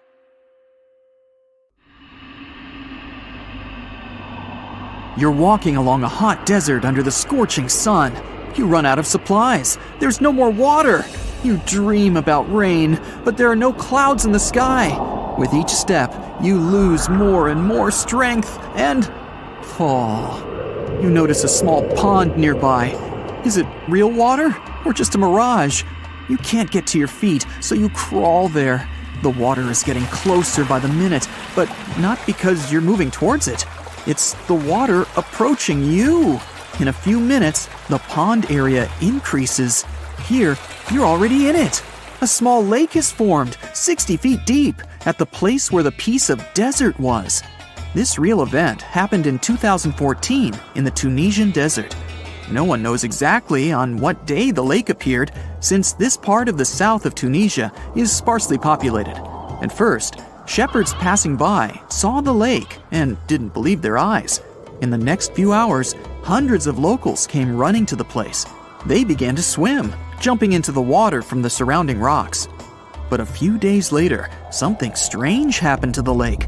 In the beginning, it was a crystal clear turquoise blue color, but then it turned dark green. People didn't attach any importance to this and continued to swim. They shouldn't have done that. The scientists and geologists arrived and immediately announced that it wasn't safe to swim in the lake. Muddy green water means the lake is stagnating. It's not refreshed, it's not fed by underground springs. Now the lake is filled with algae and a lot of harmful bacteria that can cause serious diseases. They also found out that this region of Tunisia is filled with huge deposits of phosphate. This substance can disintegrate and leave radioactive traces. The lake can be carcinogenic, toxic, and hazardous for any living organism. But people didn't worry about this too much. They walk in the middle of the desert, while the sun heats the air to 104 degrees Fahrenheit. Most of them are unlikely to refuse to jump into cool water, despite the warnings of scientists. Until now, no one knows exactly the reason for the appearance of the lake. Some scientists believe the lake was formed because of heavy rains. The lake is surrounded by rocks and is located inside a canyon. The water could just accumulate after each storm. Some geologists think an earthquake was the cause of the lake. A small seismic activity provoked the rupture of the Earth's rock above the water table, and through this hole, all the water splashed out. And if this theory is correct, then the lake can be pulled back underground through cracks. This is the same as when you pull the plug out of a drain hole in a filled bathtub. Any small earthquake is like pulling the plug out. Therefore, if you find yourself in these places, don't swim in this radioactive lake. We're going to the Caribbean Islands region. Among the clear blue sea, you can find a unique lake. It's located on one of the paradisical islands. You may not even notice the lake right away. The entire territory may seem like a huge concrete platform, but the main thing is not to step on its surface. Pitch Lake is a lake filled not with water, but with liquid asphalt. This is the largest asphalt deposit in the world. Steam is coming from all over the lake as it's hot. The depth of this lake is 250 feet. An entire passenger Boeing could fit there in an upright position. The lake is not fully studied, but scientists believe there's a deep fault in the Earth's crust under it. A huge amount of oil seeps through it. It passes through various chemical compounds and turns it into the asphalt. According to rough estimates, there are about 10 million tons of hot material inside this place. Theoretically, no life can exist in such conditions, but scientists have discovered a colony of microbes. Somehow, these creatures have learned to survive here. This also suggests that life outside of our planet may exist. The largest moon of Saturn, Titan, has many hydrocarbon lakes on the surface. And if the simplest forms of life appeared among 1 million tons of molten asphalt here on Earth, then nothing prevents them from appearing on Titan. We're going to Indonesia, to the island of Java. You need to climb a large volcano to see the next phenomenon. The volcano is overgrown with grass and trees, but it doesn't seem to be sleeping. Smoke is pouring out of its mouth. You climb to the top and see a clear lake instead of boiling magma. The blue sky is reflected in its bright turquoise surface. But don't try to jump there. This lake is filled with acid. The magma inside volcanoes comes from the deep bowels of the Earth's crust. The incandescent sulfurous gases into the air, which are easily ignited when in contact with oxygen. And when this happens, the gases burst into a bright blue electric flame. It's difficult to see the flames during the day. At night, you can see these flashes from afar. Our next location is Australia. You start the drone high above the forest area. among the green dense forests, you can see a bright pink spot. It's our lake. This time, the beautiful pink color may not stop you from swimming. You can relax here and take beautiful photos. The lake attracts thousands of tourists, but scientists have only recently been able to find out the reason for the unusual color. At the bottom of this salty lake in Melbourne, special algae grow and secrete a red pigment.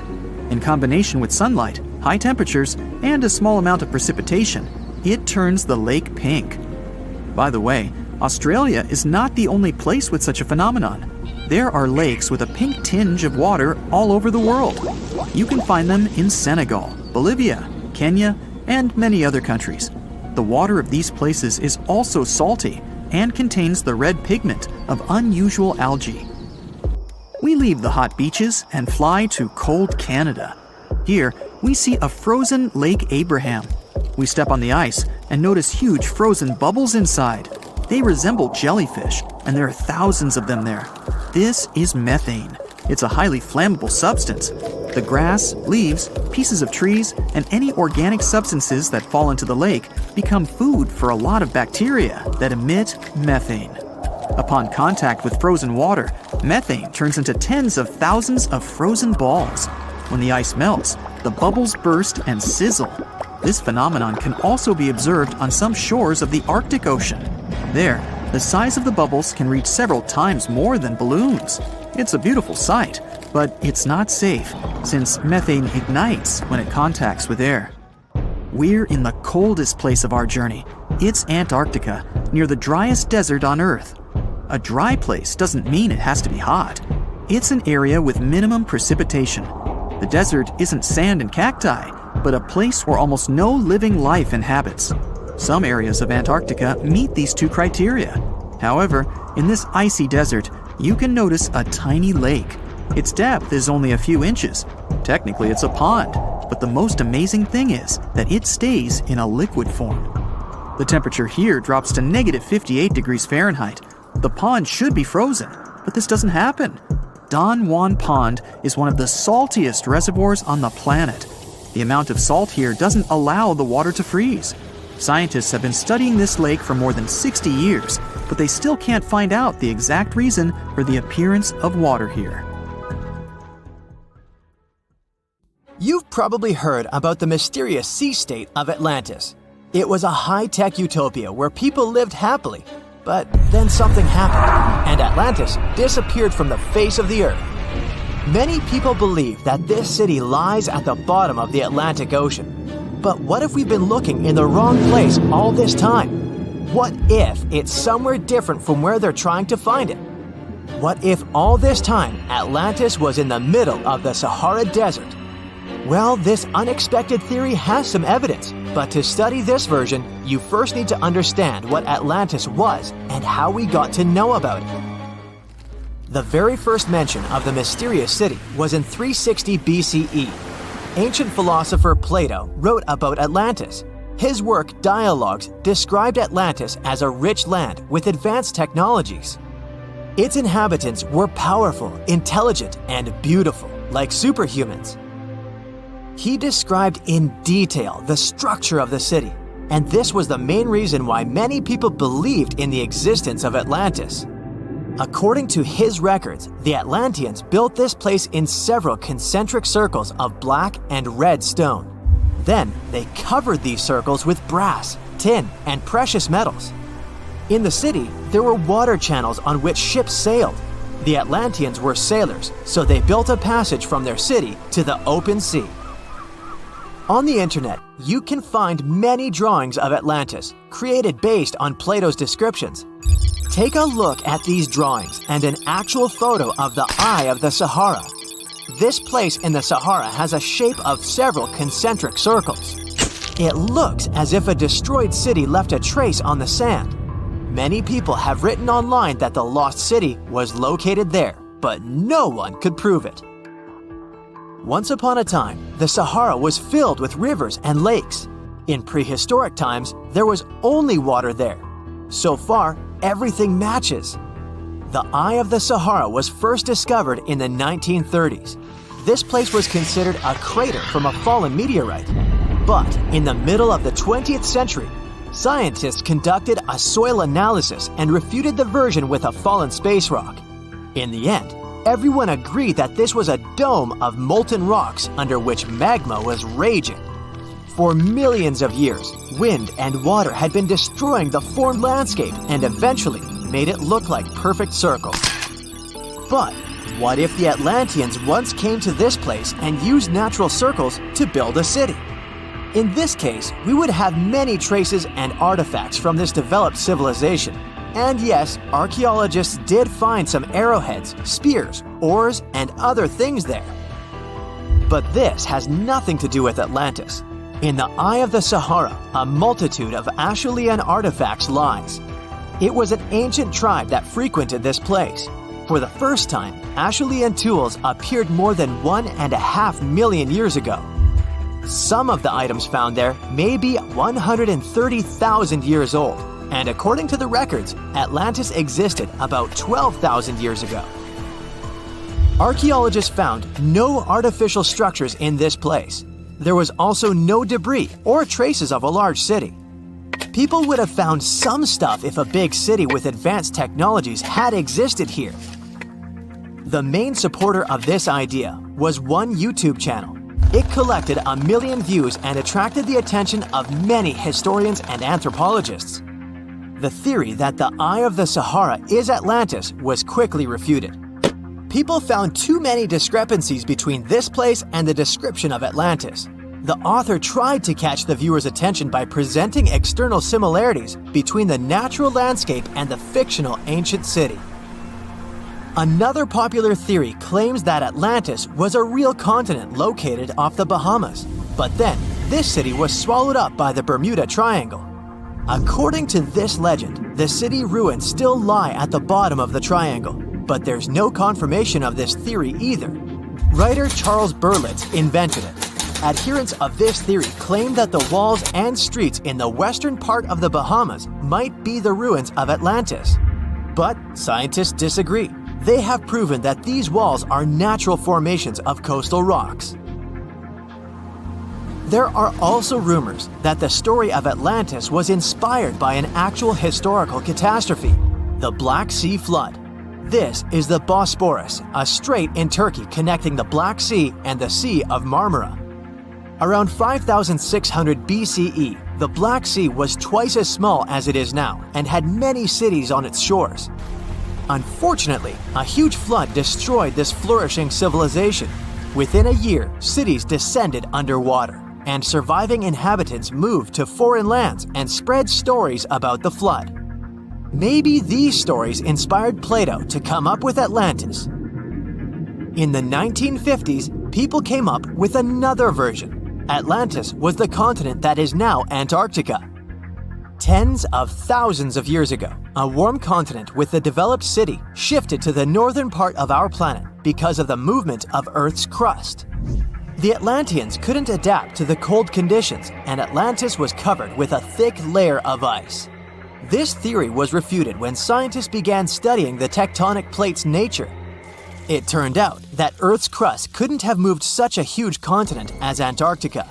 The tectonic plates don't behave this way at all. But the main question is, was Atlantis real? No one had described it before Plato. Perhaps the philosopher came up with it. Maybe he did this to emphasize the correctness of his views on life and to identify his philosophical theories. In his works, he wrote a lot about divine and human nature and how people can destroy this nature. He spoke of decaying ideal societies because of immoral behavior and vices. The Atlanteans were once moral, spiritual people who created a utopia, but then they became greedy and mean. They destroyed their inner nature, and for this, they had to witness the destruction of their city. One night, fires and earthquakes hit Atlantis and plunged the city into the sea. The higher powers punished people for their immoral behavior, and Plato also wanted everyone to be afraid of moral decay. But judging by the descriptions of the earthquakes and fire, it may seem that Atlantis was destroyed by a volcanic eruption, as it was with the ancient Roman city of Pompeii. And such destructions have happened pretty often throughout history. natural disasters ruined many developed cities. One of the most famous cases occurred in 1100 BCE in the Mediterranean Sea when a volcanic eruption destroyed the highly developed Minoan society. The Minoan society existed for about 2,000 years. These people mostly lived on the islands of Crete and Santorini, located north of Crete. The Minoans had beautiful houses, a sewage system, and a developed economy. They were engaged in agriculture, grew fruits and vegetables, painted frescoes, and made jewelry. They were the first people to found the thalassocracy, an empire based on the sea. They lived off of fishing, piracy, and maritime trade. At the time, they performed cruel rituals, and their way of life was far from moral. They were used to earthquakes on the island of Santorini, so they reinforced the walls of the city with wooden beams, but they didn't know what a volcanic eruption was. And when the sulfur smell appeared in the air, they didn't suspect the impending catastrophe. When the volcano spilled out tons of lava and ash, all the residents of Santorini abandoned their homes and tried to escape, but they couldn't. The eruption and earthquake triggered a tsunami. A large wave flooded the coastal part of the island of Crete. This hit the economy of the Minoans hard and destroyed their port harbor. Then, foreigners attacked Crete and finally destroyed the developed civilization. Some historians think that Plato could have referred to the Minoan Empire when describing Atlantis. Using their example, he showed how immoral actions could destroy people. You're wandering across the Sahara Desert, and all you can see around is endless sand. And then, all of a sudden, you spot this mark in the sand. The wisest thing to do is run away from that spot as fast as you can. Because if you squint and focus really well, you'll realize that you're looking at a Saharan horned viper hiding in the sand, waiting for its next meal. Paradoxically, the bite of the snake has never led to human fatalities. But then, why should you run away? Well, let's find out. The Saharan horned viper is one of the desert's most famous snakes and a pro at hiding in plain sight. The Cerastes cerastes, which is this snake's scientific name, is one of the most well-camouflaged creatures in the entire animal kingdom. It can measure between 12 and 24 inches in length on average, but the biggest specimens can stretch up to a whopping 33 inches, nearly 3 feet. And while that might not seem too long, trust me, you wouldn't want one to sneak up on you. Interestingly, the females of this species are larger than the males, which is rare in snakes and gives the females an even more intimidating presence. But the truly unique thing about this viper is, of course, those creepy horns, one above each eye. They give the reptile a dragon-like look, setting it apart from most other desert vipers. Not all Saharan horned vipers have these horns. Some have small nubs or none at all. You could say it's a bit of a genetic lottery. Still, these horns add to the viper's threatening vibe and make it look even more fearsome. But it's not just their horns or size that makes them fascinating. Males and females look different beyond just their size. Males have noticeably larger heads and eyes than females.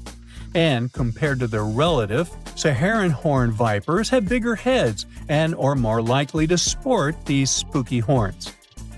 Now, let's talk about what makes the Saharan horned viper a true master of survival: its uncanny ability to blend into the sands.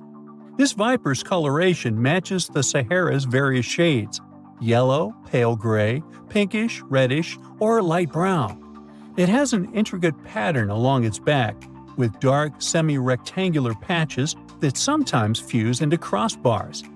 At the same time, the underbelly is white, and the tail often has a black tip. And it's another trick. Some animals can mistake this feature for a scorpion stinger. This camouflage is the viper's main line of defense and its tool for hunting. The reptile doesn't just slither around in plain view. Instead, it buries itself in the sand. The viper can wiggle its body under the soft desert sand, leaving only its eyes and nostrils visible. Imagine a creature so skilled at hiding that it can lay completely flat and practically disappear, waiting for hours until an unsuspecting mouse or lizard or human wanders by. During the day, the viper also takes shelter under rocks and in burrows left by other animals. Sometimes it even simply hides in the shade of bushes. For a creature that looks so fierce, the Saharan horned viper is surprisingly even-tempered. It won't waste its venom on a threat it can avoid, preferring instead to lie still or try to hide. But when it feels truly threatened, the snake gives a truly dramatic warning. It rubs its coils together, producing a distinctive hissing and crackling sound that lets you know it's ready to strike. And if you ignore that warning, well, this viper's bite is loaded with toxic venom that can be quite dangerous. That's why handling such snakes can be a fatal mistake, as two unlucky handlers in Europe once discovered. Both men were bitten by captive Saharan horned vipers, and the bites caused extreme swelling, blood clotting issues, and even kidney failure. The venom in these bites has special compounds that mess with blood clotting, attack kidneys, and can cause serious internal bleeding. The best treatment for these bites is specific antivenom, but it's clear that the bite of a Saharan horned viper is nothing to take lightly. Now here's another astonishing fact about this reptile. When it does move, the Saharan horned viper doesn't slither in the usual way. Instead, it uses a unique style called sidewinding. Picture the animal lifting a loop of its body, moving that loop forward, and then pulling the rest along behind. This sideways walking lets the snake move across the hot sand without letting its belly touch the ground for too long. In a place as hot as the Sahara, this technique isn't just cool looking, it's essential for survival. While the Saharan horned viper is a champion of desert camouflage, it has some serious competition in the camouflage department. Around the world, there are other snakes that have protected the art of blending into their surroundings to catch prey and avoid being eaten themselves. Like the eastern brown snake, an Australian snake that is one of the most venomous in the world. Its brown color lets it blend in with rocks and soil, making it extremely hard to spot until you're practically on top of it. A bite from the snake can be fatal in less than an hour. Or the eastern copperhead, found in the forests of the U.S. This snake's pale tan and pinkish colors blend in perfectly with autumn leaves. It often freezes in place rather than slithering away, which leads to many accidental bites. Its venom usually isn't fatal, but it's painful, and since the reptile hides so well, encounters are common. The Perengaise adder from Angola and Namibia loves to hide in the sand like the Saharan horned viper. It mostly eats lizards, and its sandy-colored scales make it almost impossible to see. Thankfully, its bite isn't too dangerous for humans. Now look at this terrifying creature. It's the timber rattlesnake. This rattlesnake lives in the lush forests of the U.S. and uses its colors to blend into the forest floor. You might not see it, but if you hear its rattle, take a step back since its venom is potent. The Pacific gopher snake, found on the west coast of the U.S., can grow up to 7 feet long. The only plus in this situation is that this reptile is non-venomous. It camouflages well in forests and fields, but is harmless to people. Just don't scare it, or you'll get a bite, which is still unpleasant. In the rocky terrains of California and Oregon, you might meet the northern Pacific rattlesnake, which likes blending into dark brown and gold rocks. Hearing a rattle is often your only warning, since this dangerous snake is nearby. These neck snakes aren't particularly dangerous, but they're unsurpassed masters of camouflage. The smooth green snake has a bright green color that matches the leaves in trees and grass, which makes it practically invisible among foliage. The common European viper prefers hiding among leaves and shrubs, and the harmless common garter snake has colors that blend in with dirt and grass. Keep in mind, though, that even though all these snakes are not venomous, they can still give a painful nip. Oh, and I can't but mention the massive reticulated python. even though it can grow over 21 feet. This South Asian snake is expert at hiding among leaves and shadows. It's one of the only snakes known to occasionally hunt humans, so tread carefully in its territory. Now, in the wild, snakes like the Saharan horned viper rely on camouflage to hunt and avoid being hunted. They might be blending into leaves, sand, or rocks, but in any case, these snakes have evolved to stay hidden from predators and prey alike. The desert viper buries itself to stay cool and catch food, while forest snakes blend in to hunt in silence or avoid curious humans. For them all, staying hidden isn't just a matter of survival, it's a huge advantage. So, next time you're out in nature, remember that you might be walking right past a hidden hunter, watching you from the shadows with a quiet, horrifying patience. Have fun out there. Hey now, get ready to dive into the Sea of Mysteries, also known as the Black Sea. It is the largest inland body of water in the world, bigger than the entire state of California. It has dozens of lost ships and some secret underwater tunnels. And some people believe it's an ancient quarry that was mined out in 6 stages. The Black Sea has distinct vertical layers that don't mix, with higher and lower salinity. The salty water comes from the Mediterranean, and fresh water comes from rivers.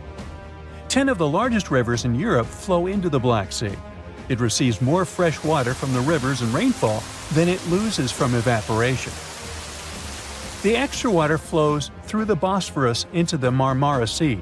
There are 2 flows going through the straits. The upper flow leaves the Black Sea and takes surface water out of it. The bottom flow carries salt water from the Mediterranean to the Black Sea. That's why the upper layers of the Black Sea are less dense than its saltier lower layers. The oxygen that comes from the atmosphere and photosynthesis stays in the surface layers. Everything deeper than about 300 feet in the middle and up to 500 feet near the edge is not fit for life. Only certain bacteria can survive in these conditions. Although there's no air deep down in the Black Sea, the upper layer is home to around 750 species of phytoplankton. Eggs and larvae of fish and invertebrates chill in coastal regions. There are also 180 fish species in the Black Sea, and some of them are valuable, such as horse mackerel, spiny dogfish, and sprat. The water level in the Black Sea is always the same because there are no high or low tides, so the sea is always calm, quiet, and serene on the surface. But it has one surprise feature, an underwater river. It's a current of salty water flowing through the Bosphorus Strait and along the seabed. This amazing discovery was made by scientists from the University of Leeds and was announced in 2010. It's the first undersea river of its kind ever found. The river forms because salty water from the Mediterranean Sea spills through the Bosphorus Strait into the Black Sea, where the water is much less salty. The no-air zone of the sea is an ideal conservation chamber for what's hiding on its bottom. The Black Sea is like a treasure trove for shipwrecks, and we discovered it by accident. Some maritime archaeologists were studying sea levels to see how quickly the water levels rose after the last ice age, and they ran across over 40 previously unknown shipwrecks as a complete bonus. Researchers used 2 remotely operated vehicles to explore the seafloor and the wrecks. Thanks to it, we have a video and detailed 3D images of the ships that were stitched together from thousands of high-resolution photos. According to the New York Times, some of the standout discoveries among the 44 ships found include a medieval training vessel from the 13th or 14th century. Expedition members nicknamed another ship from the Ottoman Empire the Flower of the Black Sea for its beautiful petal carvings. The team also noticed unusual details on other ships, like coiled ropes, chisel marks, rudders, and other carvings. So far, they haven't announced any plans to excavate the shipwrecks, but the ships might be filled with historical treasures like books, parchments, and documents. It's worth a try to rescue them. The most extraordinary discovery in the Black Sea is what archaeologists believe to be the world's oldest intact shipwreck. It has been lying undisturbed for over 2,400 years. This ancient Greek vessel, 75 feet long, was found with its mast, rudders, and rowing benches all still in place, over a mile beneath the surface. Researchers believe the ship was a trading vessel, like those depicted on ancient Greek pottery, such as the Siren vase in the British Museum. This vase, or vase, dating from the same period, shows a vessel carrying Odysseus past the Sirens. The team took a small piece for carbon dating, and the results confirmed it as the oldest intact shipwreck known to humankind. The fact that it's so elaborate and well preserved deserves a standing ovation for shipbuilders of the ancient world. Without microbes, worms, or other creatures to eat away the wrecks, it's no wonder the ships are in almost perfect condition. If the Titanic had sunk in these waters, we would have found it in a much better state now, not being eaten by nasty underwater microorganisms. Now, there's an interesting theory called the Black Sea Deluge hypothesis, which suggests a huge flood happened around 7,500 years ago. Two geologists in the 1990s suggested that at the end of the last ice age, when the Earth's climate was heating up, ice sheets were melting and sea levels were rising. The Black Sea was a much smaller freshwater lake. It was separated from the Mediterranean Sea by a natural dam at the Bosphorus Strait. As global sea levels rose, the Mediterranean overflowed into the Black Sea basin. They suggest the sea level rose by 6 inches every day, flooded coastal settlements, and changed the environment for good. Samples from the Black Sea floor show a sudden shift from freshwater to marine species around that time, which means there was a rapid influx of salt water. Underwater surveys have also found what look like the old shorelines and human-made structures. So, people were living in areas now submerged by the Black Sea. Plus, the timing of this flood matches up with known patterns of human migration into Europe, Asia, and Africa. They also say this flood could be the terrible flood from the story of Noah's Ark. Critics of the deluge theory say the evidence isn't as straightforward as it seems. Some think the transition from freshwater to saltwater in the Black Sea was more gradual than one sudden flood. They're also debating if people left the settlements before they went underwater or as a result. An old chronicle that's been around for about a century says there were 2 underground tunnels starting in what is now Romania and Bulgaria and stretching all the way under the Black Sea to Turkey. Back in the day, peasants used these tunnels to move their flocks of sheep to the Ottoman Empire and countries on the Asia Minor Peninsula. Who built these tunnels and why they run under the sea is a complete mystery. At some point, the entrances to these tunnels were sealed off for national security and were under tight guard. The security forces knew all about these massive tunnels and kept them off limits. In the 1980s, a group of people working on the Danube-Black Sea Canal accidentally found another entrance to these mysterious tunnels. This one was in a cemetery in a town of Romania. Canal workers used it to regularly cross over into Bulgaria. One more cool thing about these 2 tunnels is that some people think they were built thousands of years ago. If you ever try to dig a tunnel under the sea, you'll know how tricky it is even now with all the tech we have. So if the tunnels are really that old, whoever built them was super advanced for their time. Now, there's an urban legend that says that the Black Sea has its own version of the Bermuda Triangle. Fishers describe some wild whirlpool that appears out of nowhere and drags entire flocks of birds, ships, and even small islands under the sea. And once, things got even wilder with a ship that vanished under weird conditions in 1944. It was during daylight, and some black fog with green flashing sparkles suddenly surrounded the vessel. No one has ever seen it since, and no one knows for sure if the story is true. But it sure adds a spooky touch to the mysteries of the Black Sea. You know how it goes. As the years pass, common knowledge slips away faster than you can say, "What's that thingamajig for?" Just think, our grandkids will probably be scratching their heads over the buttons on our old school phones. So it's no wonder that some ancient artifacts have got us all stumped too. Take a look at this funky object. Any guesses on what it is? A musical instrument, a toy, or maybe something out of this world? Beats me, and even the experts have no exact answer. This little guy is a Roman dodecahedron, discovered by some amateur archaeologists near Lincoln, England. It's shaped like a fist and made of a mix of metals. Now, as for what this thingy was used for, that's the million-dollar question. Supposedly, these guys were all the rage back in the day in northern Gaul and Roman Germany. According to some ancient maps, similar dodecahedrons have turned up in Europe, Britain, and even along the maritime Silk Road in Southeast Asia. The plot thickens as more and more of these dodecahedrons pop up. Some had wax inside, leading scientists to think they were candle holders. Others think they might have been used for knitting gloves, since none have been found in warmer regions. There's even one found in Geneva with zodiac signs etched on it, sparking some woo-woo theories about fortune-telling. And now a fresh discovery has got everyone's head spinning. Could this be some kind of sacred tool for the Romans? Who knows? Maybe it's the first multi-tool ever, invented way before Swiss Army knives were a thing.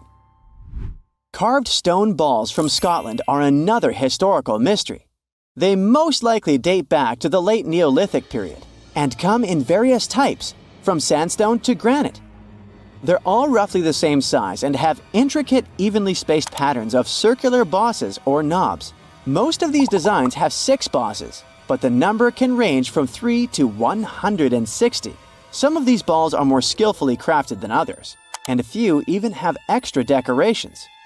There are over 400 carved stone balls and mostly found in Scotland, although some have turned up in northern England and Ireland.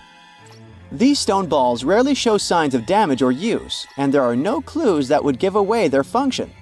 Most experts think they weren't practical tools, but had some symbolic or social importance, probably a sign of power or prestige within their communities.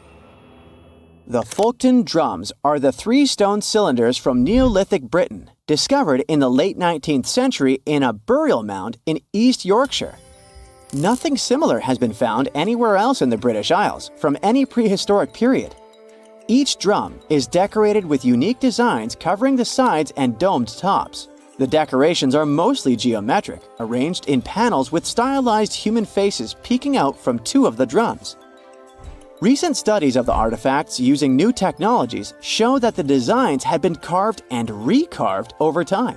A team of experts also analyzed the composition of the drums, and it turns out that they were made from local chalk.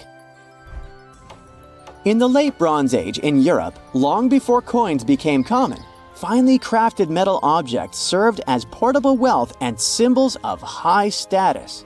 Across Europe, archaeologists have found all sorts of artifacts, from gold adornments worn by elites to large bronze cauldrons used in feasts. Beautifully decorated gold rings discovered in Wales are among these items. They're known as lock rings and may have been used to hold hair. Now they're flattened after spending nearly 3,000 years underground. They used to have cone-shaped openings at each end. They were found at different times, but were likely worn as a pair and buried together in a single hoard. Other Roman artifacts made of the copper alloy were first catalogued as lunate pendants. But during a recent re-examination, experts found that these items were actually small mortar and pestle sets, known as cosmetic grinders. They were used to grind minerals for makeup and were specifically designed for applying liner and shadows to the eyes. They were mistaken for pendants because of suspension loops that allowed them to be carried on a cord. These cosmetic sets from the 1st century of the current era were unique to Britain. They prove the influence of imported cosmetics and beauty trends from the Mediterranean and Roman provinces, including Egypt. The Salzburg Cube, also known as the Wolf's Egg Iron, was discovered in the late 19th century in Austria. It doesn't really look like a cube, but is more like a rounded object with 2 flat sides. Down the middle, it has a groove, and the surface is covered with pits and craters. Workers accidentally found this artifact when they blew apart a piece of coal. The coal seam it came from is thought to be over 60 million years old. The Salzburg Cube moved between museums, mysteriously vanished in the early 20th century, and then showed up again. Some researchers thought it must be a Victorian-era candlestick holder, but still, no one knows the true story of the cube or its current location. Archaeologists have unearthed an incredible historical find in Pakistan, an ancient sphinx estimated to be around 12,500 years old. The region where it was found was once a busy center of the ancient Indus Valley civilization. It had advanced urban planning, intricate art, and sophisticated drainage systems. The discovery of the ancient Sphinx is a good example of their progressive art. We all know of the Great Sphinx of Giza, but what was the significance of the Sphinx in the Indus Valley culture? Their Sphinx has designs and carvings that show scenes with their daily activities, which means it may have had a more complex role than a symbol of power or guardian. It could stand for a balance between humans and nature, or even a deity associated with agriculture. Arauca in Chile sits on the sandy dunes of the Atacama Desert, known as the driest desert in the world. Long before this coastal town was built in the 16th century, the Chinchorro people called this region their home. Archaeologists found hundreds of their mummies. Radiocarbon dating showed that these mummies are over 7,000 years old, which makes them 2,000 years older than the famous Egyptian mummies. The Chinchorro used special techniques to preserve the mummies, not just relying on the dry climate for that. And unlike the Egyptians, they didn't just do it for the elite members of their society, but for everyone, no matter what age or status they had. The local people living in Arauca now are so used to finding mummies in their backyards that they don't feel weird about living among them. In the winter of 1850, a powerful storm with extra high tides hit the west coast of Orkney, Scotland. The wind and waves ripped away the surf, covering a mound, and revealed stone-built structures beneath. A local antiquarian decided to dig up the village that he thought was from the Iron Age. He managed to unearth the remains of 4 houses and many artifacts from 2 villages. The villages had been buried under sand, so everything was really well preserved. Carbon dating wasn't a thing back then yet, so it was tricky to tell the exact age of the villages. Almost a century later, with new tech, researchers were finally able to tell that the place was actually from Neolithic times. You can still see stone dressers and box beds in the prehistoric houses. Archaeologists and historians working on the famous Terracotta Army think that it might have been inspired by or modeled on ancient Greek sculptures. It would mean there was a cultural contact between East and West much earlier than we thought, long before the Silk Road trade route. There was probably Western influence in China during the era of its first emperor, who took the throne in 246 before the current era. Before that time, China didn't have a tradition of building life-sized sculptures. Earlier terracotta soldiers were much smaller, less than 10 inches tall. Greek artists might have even been present to train Chinese sculptors. A group of underwater explorers stumbled upon a mysterious discovery in June 2011. It was a strange something resting deep under the freezing waters of the Gulf of Bothnia in the Baltic Sea region. The Baltic Sea anomaly, a weirdly shaped feature 210 feet long and 26 feet tall, was discovered 300 feet below the surface using sonar by OceanX. The team claimed that their electrical equipment stopped working when they got to within 650 feet of the mysterious object. Anything electric that was taken down just stopped working altogether over the site. Moving away from it let the electronics turn back on. It remains a mystery, but the unique shape leads to many claims that it could be part of a former sunken city like Atlantis, or even a mysterious object from outer space that crashed through the ice at some period. The scientists studied samples collected from around the site and determined that it could be a simple glacial deposit carved out from moving glaciers during one of the ice ages. The anomaly is just a piece that was left over, undisturbed for thousands of years. It hasn't been explored enough yet for a true answer. Off the southern tip of Japan lies the Yonaguni Formation. A local diver first noticed these formations in 1986 while searching for new dive sites for tourists. When he saw the large steps that resembled a pyramid, he decided he must have discovered an underwater city. Archaeologists believe that the structures belong to a long-forgotten fabled civilization, just like Atlantis, that had vanished beneath the waves thousands of years ago. Structures inside the pyramid that resemble stonework, like castles and a stadium, are connected by roads and what seems to be large walls all the way around. The marks in the stone show quarry work with faded faces and rocks sculptured into animals. But other experts say that the symmetry of the rocks is not as perfect as reported, and that it appears to be solid rock rather than carved blocks. For them, it's just a coincidence. Research is going on to determine if it's truly a lost civilization or nature just having a little fun. The Lincoln Memorial is gigantic in size, and the view of the reflecting pool mesmerizes visitors. For enthusiasts that love history, searching for the famous carved lettering mistake in the walls is also part of the journey. With high hope for the future, no prediction in regard to it ventured. Except the sculptor accidentally spelled future with an E instead of an F. There is a chamber in the building's foundation that's also worth a visit. You can even find a cave-like structure where stalactites form from the dripping water through the limestone through a secret door. There's graffiti from unknown construction workers on the supporting columns inside this cavernous space. Around the northern tip of Queensland, Australia, an uncommon cloud formation that rolls through at dawn scares the tourists. These clouds are called morning glory, a very rare type of cloud that seems to almost roll across the sky, looking like a massive tube. Measuring up to 600 miles long, this phenomenon is the result of an updraft pushing through the cloud, creating a rolling appearance. They believe the moist, cool air at the back of the clouds causes them to sink downward, almost dropping onto the land. In northeastern Thailand, 466 miles away from Bangkok, a 75 million year old rock formation sticks right out of the mountains and into the forest. Looking like a pod of whales swimming together, this place is called Three Whale Rock.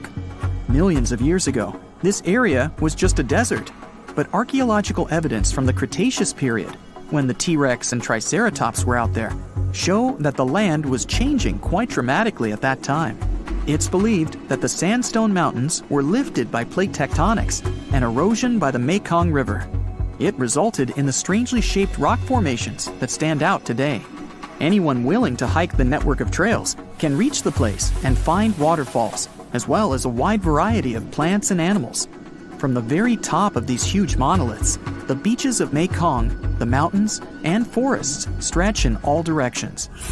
One of the most talked about books of the 20th century was an ancient text that no one could read. The Voynich manuscript was discovered in 1912 and is the world's most mysterious manuscript.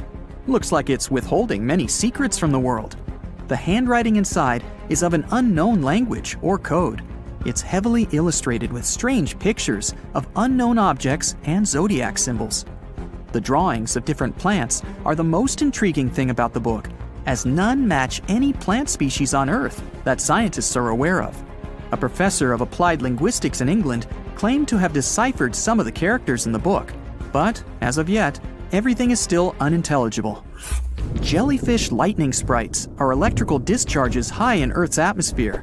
They're associated with powerful thunderstorms, but they're not the same clouds that give us rain. These sprites occur at 30 to 50 miles above the ground, in the mesosphere. Artificial lights at night make it a lot more difficult to see this faint lightning, but it can be well over 30 miles wide. The red sprites are a type of cold plasma discharged above a thundercloud, turning red with the nitrogen in the atmosphere. They work as a balance of the lightning charges between storm clouds and the ground below. When freezing temperatures hit orchards in Michigan, the local early birds woke up to unusual ice sculptures hanging off tree branches. Ghost apples, perfectly formed ice apples. Finding one is very difficult, as everything has to be perfect for this to occur, and it's got to be freezing cold. This rare weather phenomenon causes the apples to freeze on the branch, with rain coating the apples in a thin layer of ice. The apples then thaw and leak out like applesauce, leaving just the beautiful ice shell behind. The Gateway Arch in the city of St. Louis is just like looking back in time. What most visitors don't know is that the arch also provides a glimpse back to its construction. The arch is the tallest national monument in the United States, standing at 630 feet high and 630 feet wide. It was built to withstand earthquakes and high winds and can sway up from 1 inch to 18 inches in a 20-mile-per-hour wind. It also contains the stories of over 700,000 people from St. Louis kept in a time capsule that was welded to the very top. Found in any snow-covered mountain area, like the Rocky Mountains, the wind, temperature, snow, ice, and moisture have to all work together for you to see the phenomenal rings known as snow rollers. Starting with quite a thin layer of damp snow on the ground, it needs to sit on top of ice or powdered snow. Then, a strong enough breeze has to move a layer into a donut shape and gently start rolling down a hill, just like a snowball. Once it stops rolling, it can be the size of a baseball or as large as a car tire. It all depends on how strong the wind was blowing that day. A newly formed snow donut won't stay around for very long, as the dust is quite light. The Antikythera mechanism is a type of ancient computer that's baffling the scientific community with its extraordinary mechanics. A Greek ship sank off the coast of the island of Antikythera some 2,000 years ago. It was only discovered in 1900 by sponge divers. Archaeologists started sorting out the artifacts retrieved from the wreckage when they came across an object that didn't seem to fit into the time it was created. The machine seemed to follow time, the movement of stars, eclipses, moon phases, and even countdowns to events like the Olympics with amazing precision. No mechanism would come close to this until the 14th century, when they started building geared clocks in Europe. Archaeologists in Turkey believe they might have found the oldest known architectural construction in the world. It's over 10,000 years old, according to the experts. Found in ancient farming communities, these monolith pillars were up to 18 feet high. They were probably used for social events and rituals, but not much is known about them. Some of these large stone structures were human-shaped, with animal carvings and stone rings built into them. Recently, archaeologists have found rectangular buildings around the site. The communities that built these monuments were the start of the move into modern civilization. A thermal spa is not a fancy modern way to relax. I'd say it's a fancy old-fashioned way to relax. The city of Bath in South England has its name, yep, you guessed it right, because it had baths.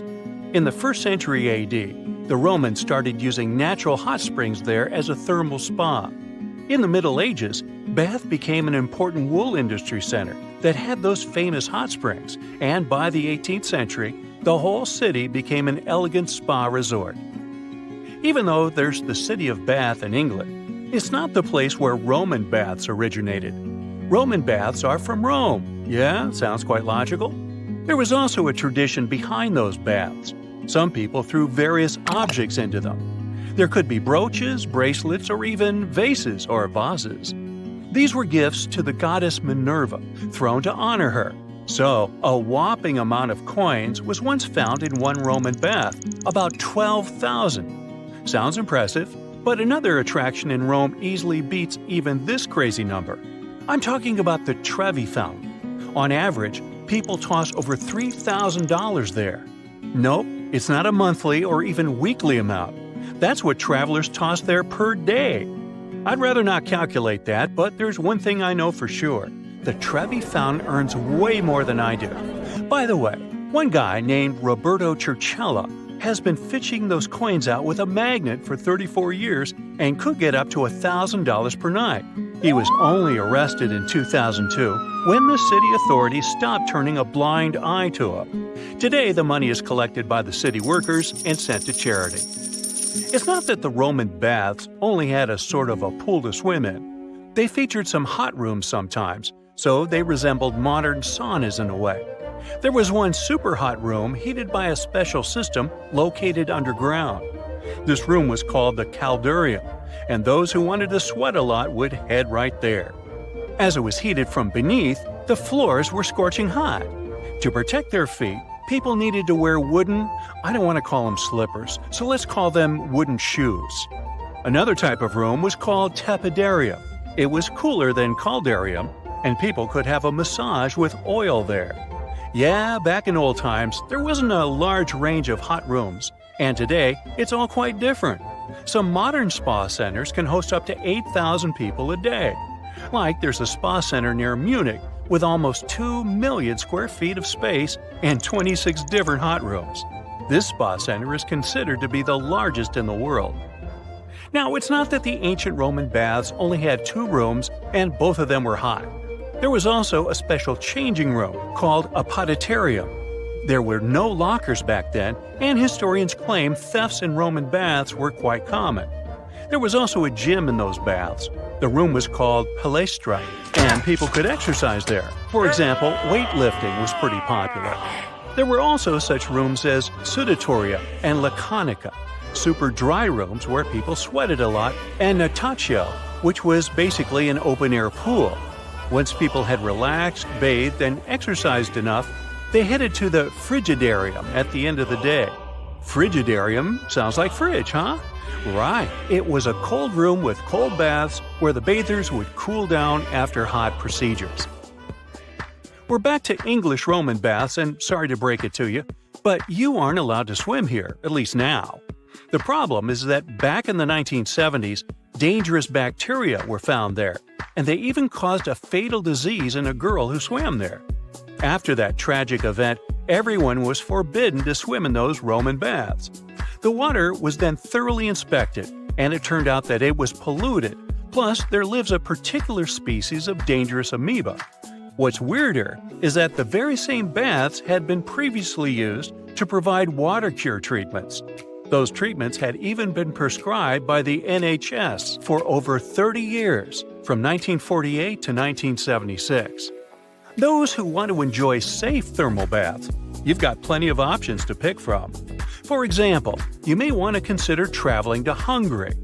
This country may be landlocked, but it has an incredible amount of thermal water sources, about 1,300.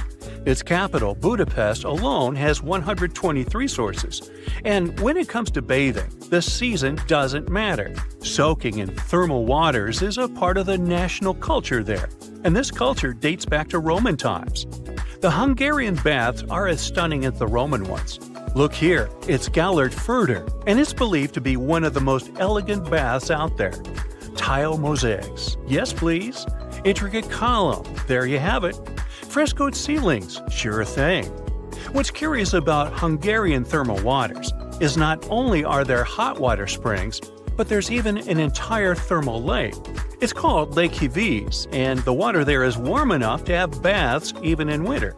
Yeah, you won't spend an hour there swimming, but you'll definitely be able to at least dip in. Also, lotuses are growing on its surface. The medicinal water lake is about 10 acres, so no wonder you can even see some boaters there. The lake's pretty large. Anyway, Roman baths aren't only about getting clean, swimming, and relaxing. They're also about feasting, social interactions, and fun. So when Romans went to those baths, they would have various snacks, for example, fruit and cakes, but some people would eat even oysters. Also, it was quite typical to play games, such as tabula, which is an ancient board game. Also, there was enough room for ball games. The Romans loved a game called trigon. The game of catch was played by 3 people with 3 balls. All those activities were held in palestra, the exercise room, remember? As for getting clean and getting a rub down, sure thing the Romans didn't have the fancy body washes we have today. One of the best-loved products was, surprisingly, oil. Now look here, see that quaintly shaped piece of metal? It's called a strigil, and it's a sort of ancient washcloth. Yeah, the washing procedure was quite different back then. Today, we lather the shower gel and rub the body with a washcloth. But in ancient times, people had another approach. The Romans would cover their bodies with oil, which would soften up the dirt on the skin, and then they would scrape the oil and all the dirt off. Want to learn one more crazy fact about ancient hygiene? Ancient Romans didn't bother much about privacy. Their toilets consisted of stone slabs with holes without any dividers. So people would come there to do their business and maybe casually talk. They would also share a sea sponge used for wiping. Ooh, too much sharing. To make the whole process even more comfortable, the Romans would fix the sponge at the end of a stick. It was usually soaked in a container filled with vinegar or salty water. Well, when in Rome, I ain't doing that. Even though the fact about a shared sponge may sound gross, it seems like the Romans did care about hygiene. The Roman baths were accessible to everyone, both the rich and the poor. The baths would normally open at lunchtime and would close at dusk. The entrance fee was small, it only cost 2 denarii. Denarii was one of the smallest denominations back then. It's hard to say how much it's worth in today's dollars, because it has no monetary value now. But historians claim it wasn't much. More so, on some occasions, for instance, on public holidays, there was no entrance fee, so anyone could hang out in the Roman baths for free. You're traveling through Google Earth to find the perfect vacation spot when suddenly you come across something pretty unusual. It's a desert, ocean, forest, and lake all in one place. Lake Retba in Senegal got its pink color from the algae producing a red pigment absorbing sunlight. White beaches and sandy dunes separate the lake from the Atlantic Ocean. The best time to see it is from November to June, during the dry season when it's the brightest. Around 3,000 people work at the lake every day, collecting salt that it's full of. Because of that, the fish living here are 4 times smaller than those in a normal environment. The lake is also famous because the Dakar Rally used to have its finish line here. You reach for a soda and accidentally scroll down from your new favorite destination. 2 minutes of scrolling later, you realize you've found an introvert's dream. The island of Tristan da Cunha is an active volcano that hosts the most remote permanent settlement in the world. It's home to around 250 people, and their nearest neighbors are 1,800 miles away. Talk about distant relatives. The only way to get there is by boat, and it's a 6-day-long trip from Cape Town. You need special permission to set foot on the island, and ticket sales are super limited. Well, let's scroll back to civilization. The Atacama Desert in Chile looks like a pretty empty place, except for, is that a giant hand? This art piece, by a local artist, is about as tall as a telephone pole. They have to scrub off words and phrases left on the hand by vandals who travel here despite the remoteness of the structure. We still have plenty of places to go, so let's move on to, wow, looks like there's a bird inside a volcano in the Mexican state of Baja California. A team of over 100 people worked on this piece of art. They wanted to create an identity for a local tribe that believes vultures are wise teachers for humans. Yeah, vultures. The place is free to visit, but you'd have to hike to the peak of the hill to see the bird. Time to get under the water. You wouldn't expect to see much except for corals and fish, but here it is. The Cancun Underwater Museum of Art has a total of 500 sculptures standing in 3 separate galleries. Most of them are designed by a British sculptor. The idea of the museum is to save the nearby coral reefs by giving divers a cool alternative destination. Now let's get out of the water for a moment and dive back in here. Looks like there's some researchers working and living at 63 feet below the surface. This is Aquarius Habitat in the Florida Keys, an underwater scientific lab. Scientists nicknamed Aquanauts can stay here on their research missions for up to 10 days. And this must be a giant Mickey head. This is the largest Mickey in Walt Disney World, and it's a solar farm with a power of around 1,000 residential solar rooftop systems. It's feeding renewable energy to the park. Let's check out a less famous spot. Clinton F. McClintock State Wildlife Station, ooh, that's a mouthful, looks like a regular state park in West Virginia. Let's zoom in and walk around a bit. Everything is all right here, except, whoa, is that a human-sized fly? Moving on, let's zoom in here over the north rim of the Grand Canyon. A little further. It looks like a polka dot pattern near the cinder cone volcano called Vulcan's Throne. The desert around the canyon is home to plenty of red harvester ants. What you see here is their nesting mounds surrounded by bare grounds. Scientists call it the Las Vegas of ants. All the way on the other side of the world, in England, there is a dinosaur casually walking down Balderton Gate in Newark-on-Trent. Must be the only surviving T-Rex.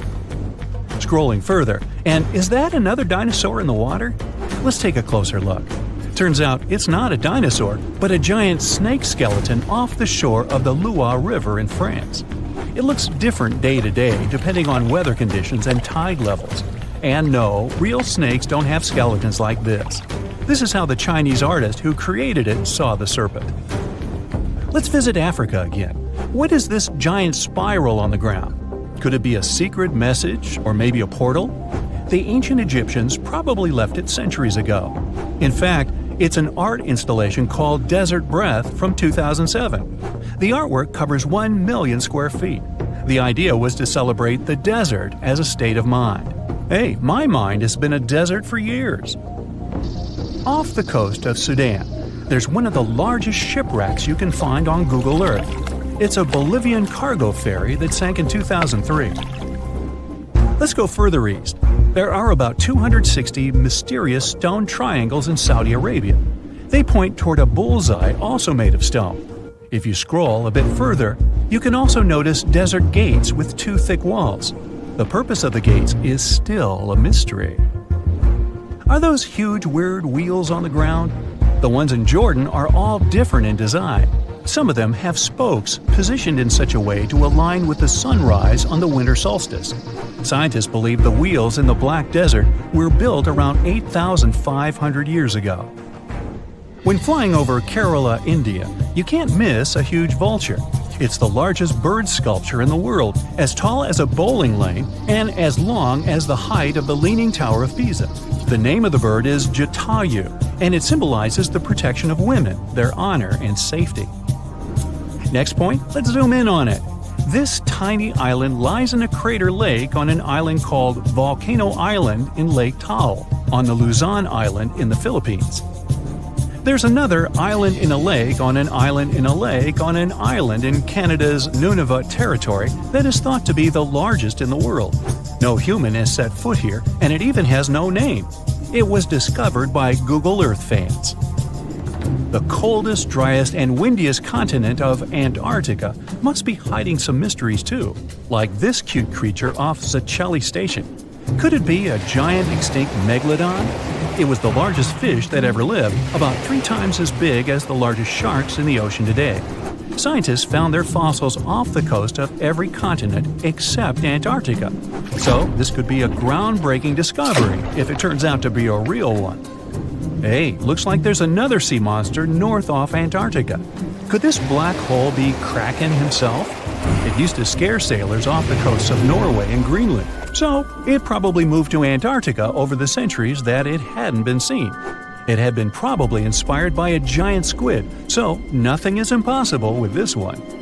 Some locations on Google Earth are blurred for different reasons, like this one, the Yard of Orange Trees in Almeria, Spain. There's an administration office and a courthouse in the rectangular yard. The first orange trees were planted here in the 15th century. You can visit the yard in person, but can't see it on Google Earth.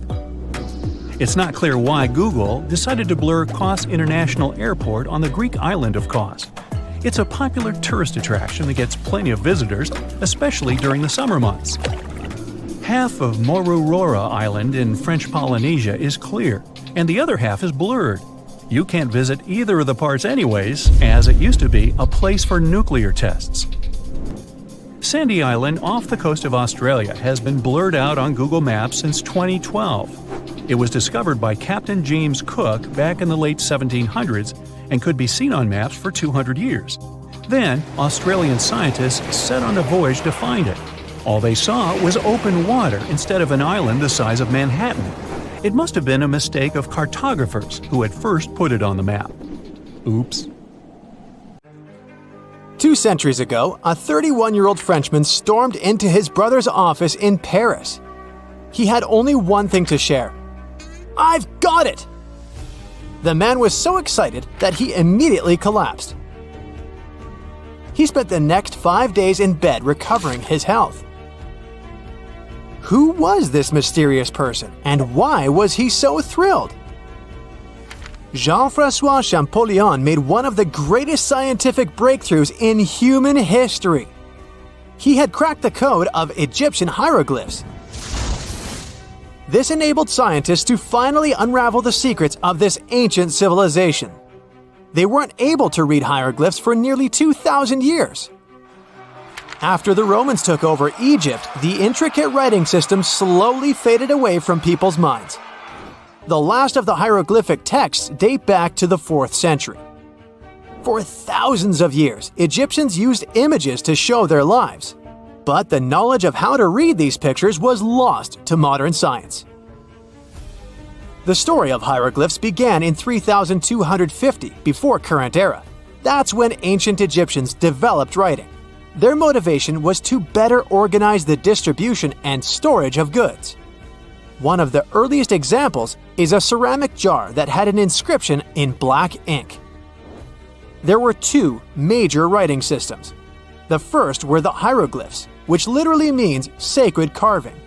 Egyptians carved hieroglyphs in stone on temples, tombs, and similar monuments for 3,000 years. They present a system of pictorial texts. A pictograph is a picture or a drawing that stands for an idea of a word. It's a precursor to the true writing as we have it today. For example, when Egyptians wanted to write ibis, they would draw a small image of the bird. Hieroglyphs can be found on walls. They were a formal way of writing. The other writing system was hieratic. Egyptians mostly used it when writing on papyrus. That's an early, thicker form of the paper we have today. It soon evolved into demotic. This improved version became the most common writing systems in ancient Egypt. Then, in the early 4th century BCE, Alexander the Great took control of Egypt. This was the time when the Greek Ptolemaic dynasty ruled the country. You've probably heard of the last ruler of this dynasty, Cleopatra. During her time, Egyptian Demotic and Greek were used side by side. The two started mixing, and by the year 100, a new language emerged, Coptic. It slowly replaced the ancient writing system. Only Egyptian priests used hieroglyphs for the next couple of centuries, and then their meaning was lost to history. But not forever. Arabs were the first who tried to solve the mystery of the hieroglyphs. Medieval travelers came across these strange symbols and wanted to understand their meaning. They consulted speakers of Coptic and translated text from Greek and Latin into Arabic to break the code of the hieroglyphs. During the Renaissance, Europeans also became fascinated with the legacy of ancient Egypt. Scholars from the Old Continent believed that hieroglyphs were a group of symbols as opposed to a written language. This was all about to change in 1799. A year earlier, Napoleon, the famous French ruler, arrived in Egypt. His subordinates constructed a fort that dated back to the 15th century. Rashid, or Rosetta, was a port town in the northeast of Egypt, near Alexandria. One section of the old fortification wall contained an interesting slab inside. The stone tablet was made of a granite-like rock. It was just 40 inches high and 30 inches wide. It contained 3 distinctive sections of text carved into it. The letters were in 3 scripts and 2 languages: hieroglyphs, Demotic, and Greek. It was a fragment of a larger ancient stela. These are upright stone slabs that are used to dedicate to a person or an event, but the one from Rosetta was damaged. 2/3 of the hieroglyphic text on the top was missing. The bottom Greek text lacked a cornerstone. The only fully preserved section was the writing in Demotic in the middle of the slab. It eventually ended up in the British Museum. The scientific community was intrigued, and the race was on to decipher it. Prints and casts of the slab went out all over Europe. Scholars already knew ancient Greek, so in theory, this shouldn't have been so hard. The first people who saw the Rosetta Stone thought the process would take 2 weeks. In the end, it took 2 decades. The main issue was the fact that hieroglyphs and spoken ancient Egyptian didn't have a connection anymore. Scientists didn't know what sounds the letters on the slab corresponded to. Imagine if English disappeared 1,000 years in the future. Then someone finds a tablet with the word dog. At first, they wouldn't know how to read the word or the individual letters. Even if they figured out how to pronounce the word, they wouldn't know its meaning. This is what linguists were dealing with in the case of the Rosetta Stone. The careful study of the artifact produced another find. The texts weren't direct translations of each other. They both described the same event, but in different words. It was like you saw a movie with two friends, and then all three of you wrote different reviews about it. The original text was probably in Greek, but the translators added extra words to make it sound more Egyptian. An English physician and physicist, Thomas Young, made the first great breakthrough. He knew that the name Ptolemy appeared several times in the text based on the Greek translation. This wasn't an Egyptian name, so it was impossible to represent it with a single image. The only way to spell out this Greek name was to use symbols that sound like it when produced. This is called transliteration, and we have it today as well. This is how foreign-sounding words are written down in Chinese or some Slavic languages. Young focused on sets of hieroglyphs in oval frames. These are called cartouches. He experimented a bit but finally discovered that one of them read, Ptolemy the Great. The individual hieroglyphs that made up this name corresponded to sounds needed to produce it. This is where our mysterious man from the beginning of the video enters the picture. Champollion picked up where Young left off. He knew Coptic, so the Frenchman was able to determine what many other hieroglyphs sounded like. The eureka moment was close. It came while he was studying a cartouche from a site dedicated to Ramses II. It had 4 symbols. The last 2 were the same. He determined this was the sound S. The first symbol was the sun. This is Ra or Re in Coptic. So the cartouche read Ra something SS. Can you already guess the name? Of course, it's Ramses. This breakthrough finally cracked the code. Ancient Egyptian wasn't a mishmash of cool-looking images. It was a phonetic language that Jean-François Champollion discovered in September of 1822.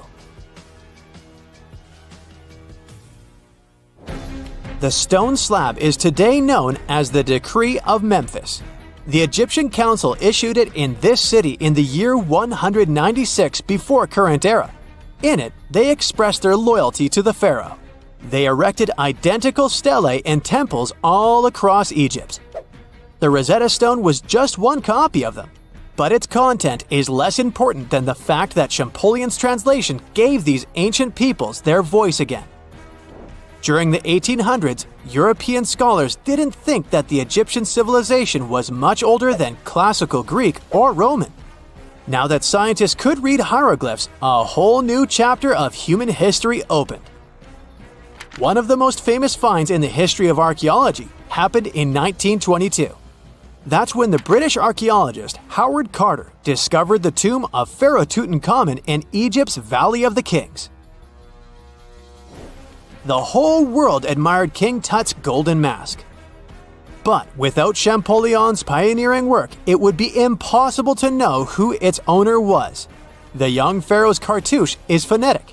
For instance, you pronounce the pictograph of a chick as the vowel U. The symbol for the key of life is an ankh, and there is a shepherd's crook in the end. It symbolizes the word ruler. Rekat structure is a giant formation in the Sahara that looks exactly like a giant bullseye. It's so wide that you can see it from space. Even the CIA got interested in it. In 1965, they planned a flyover looking for geomagnetic anomalies. The findings are still classified.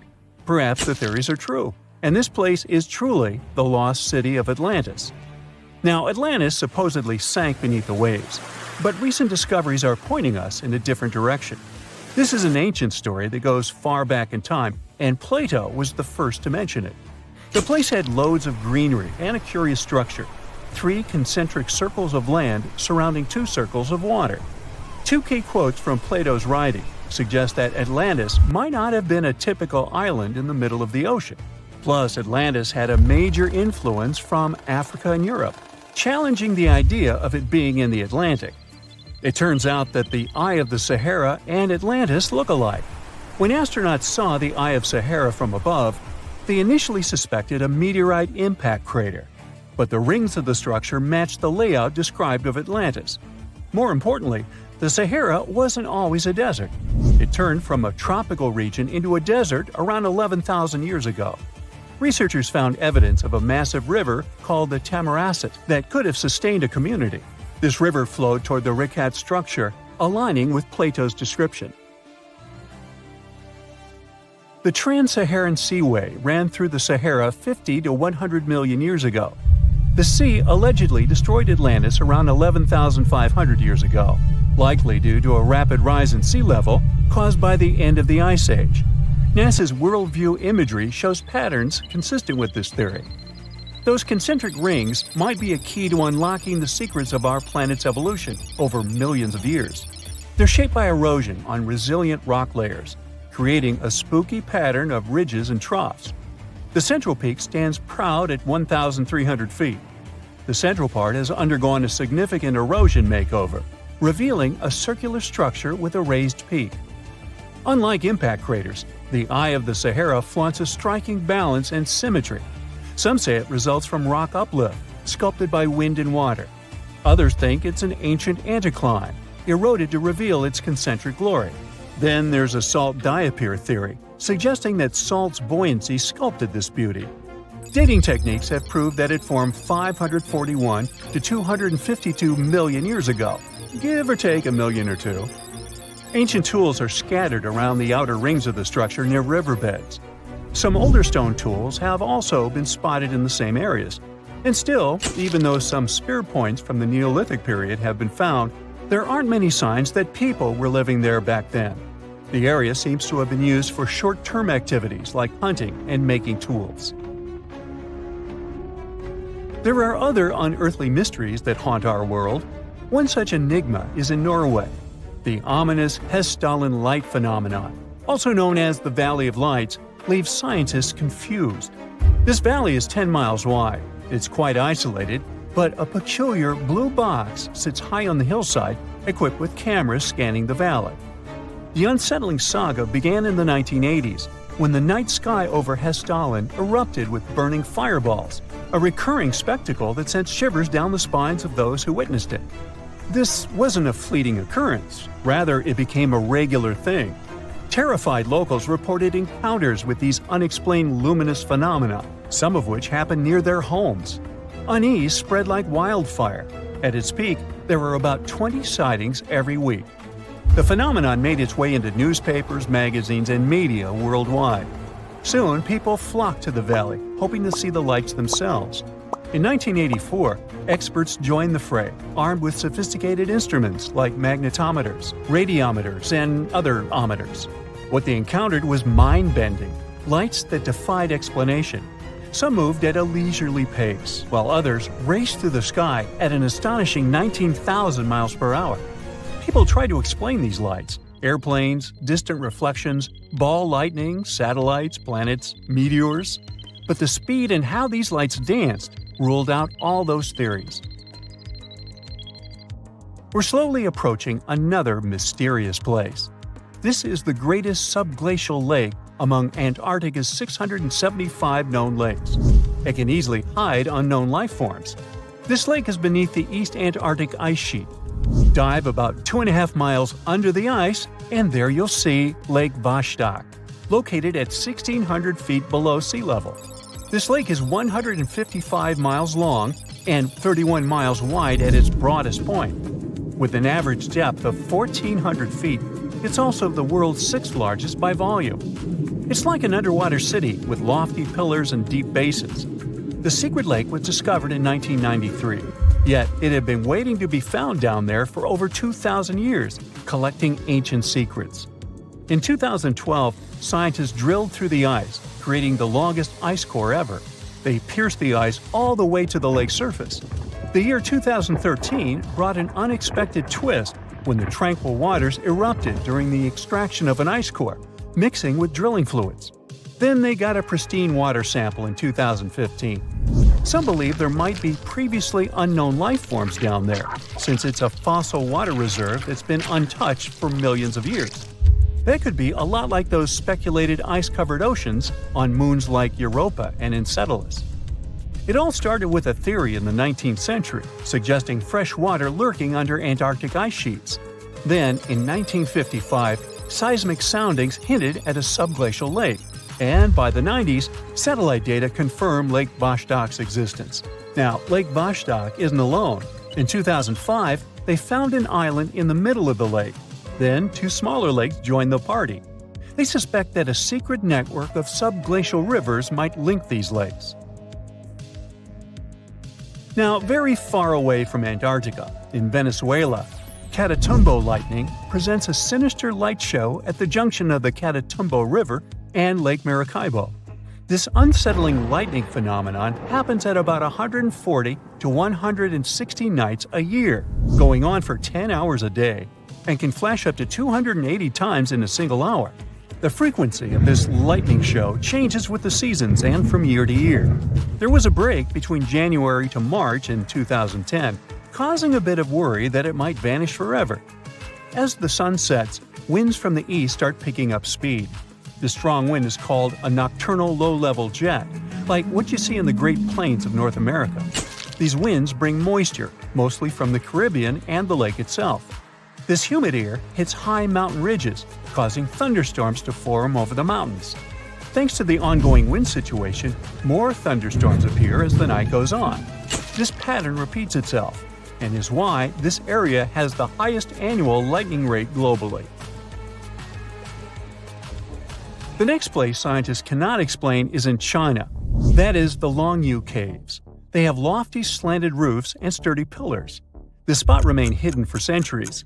These human-made caverns, built around 2,000 years ago, decided to reveal themselves only in the 90s.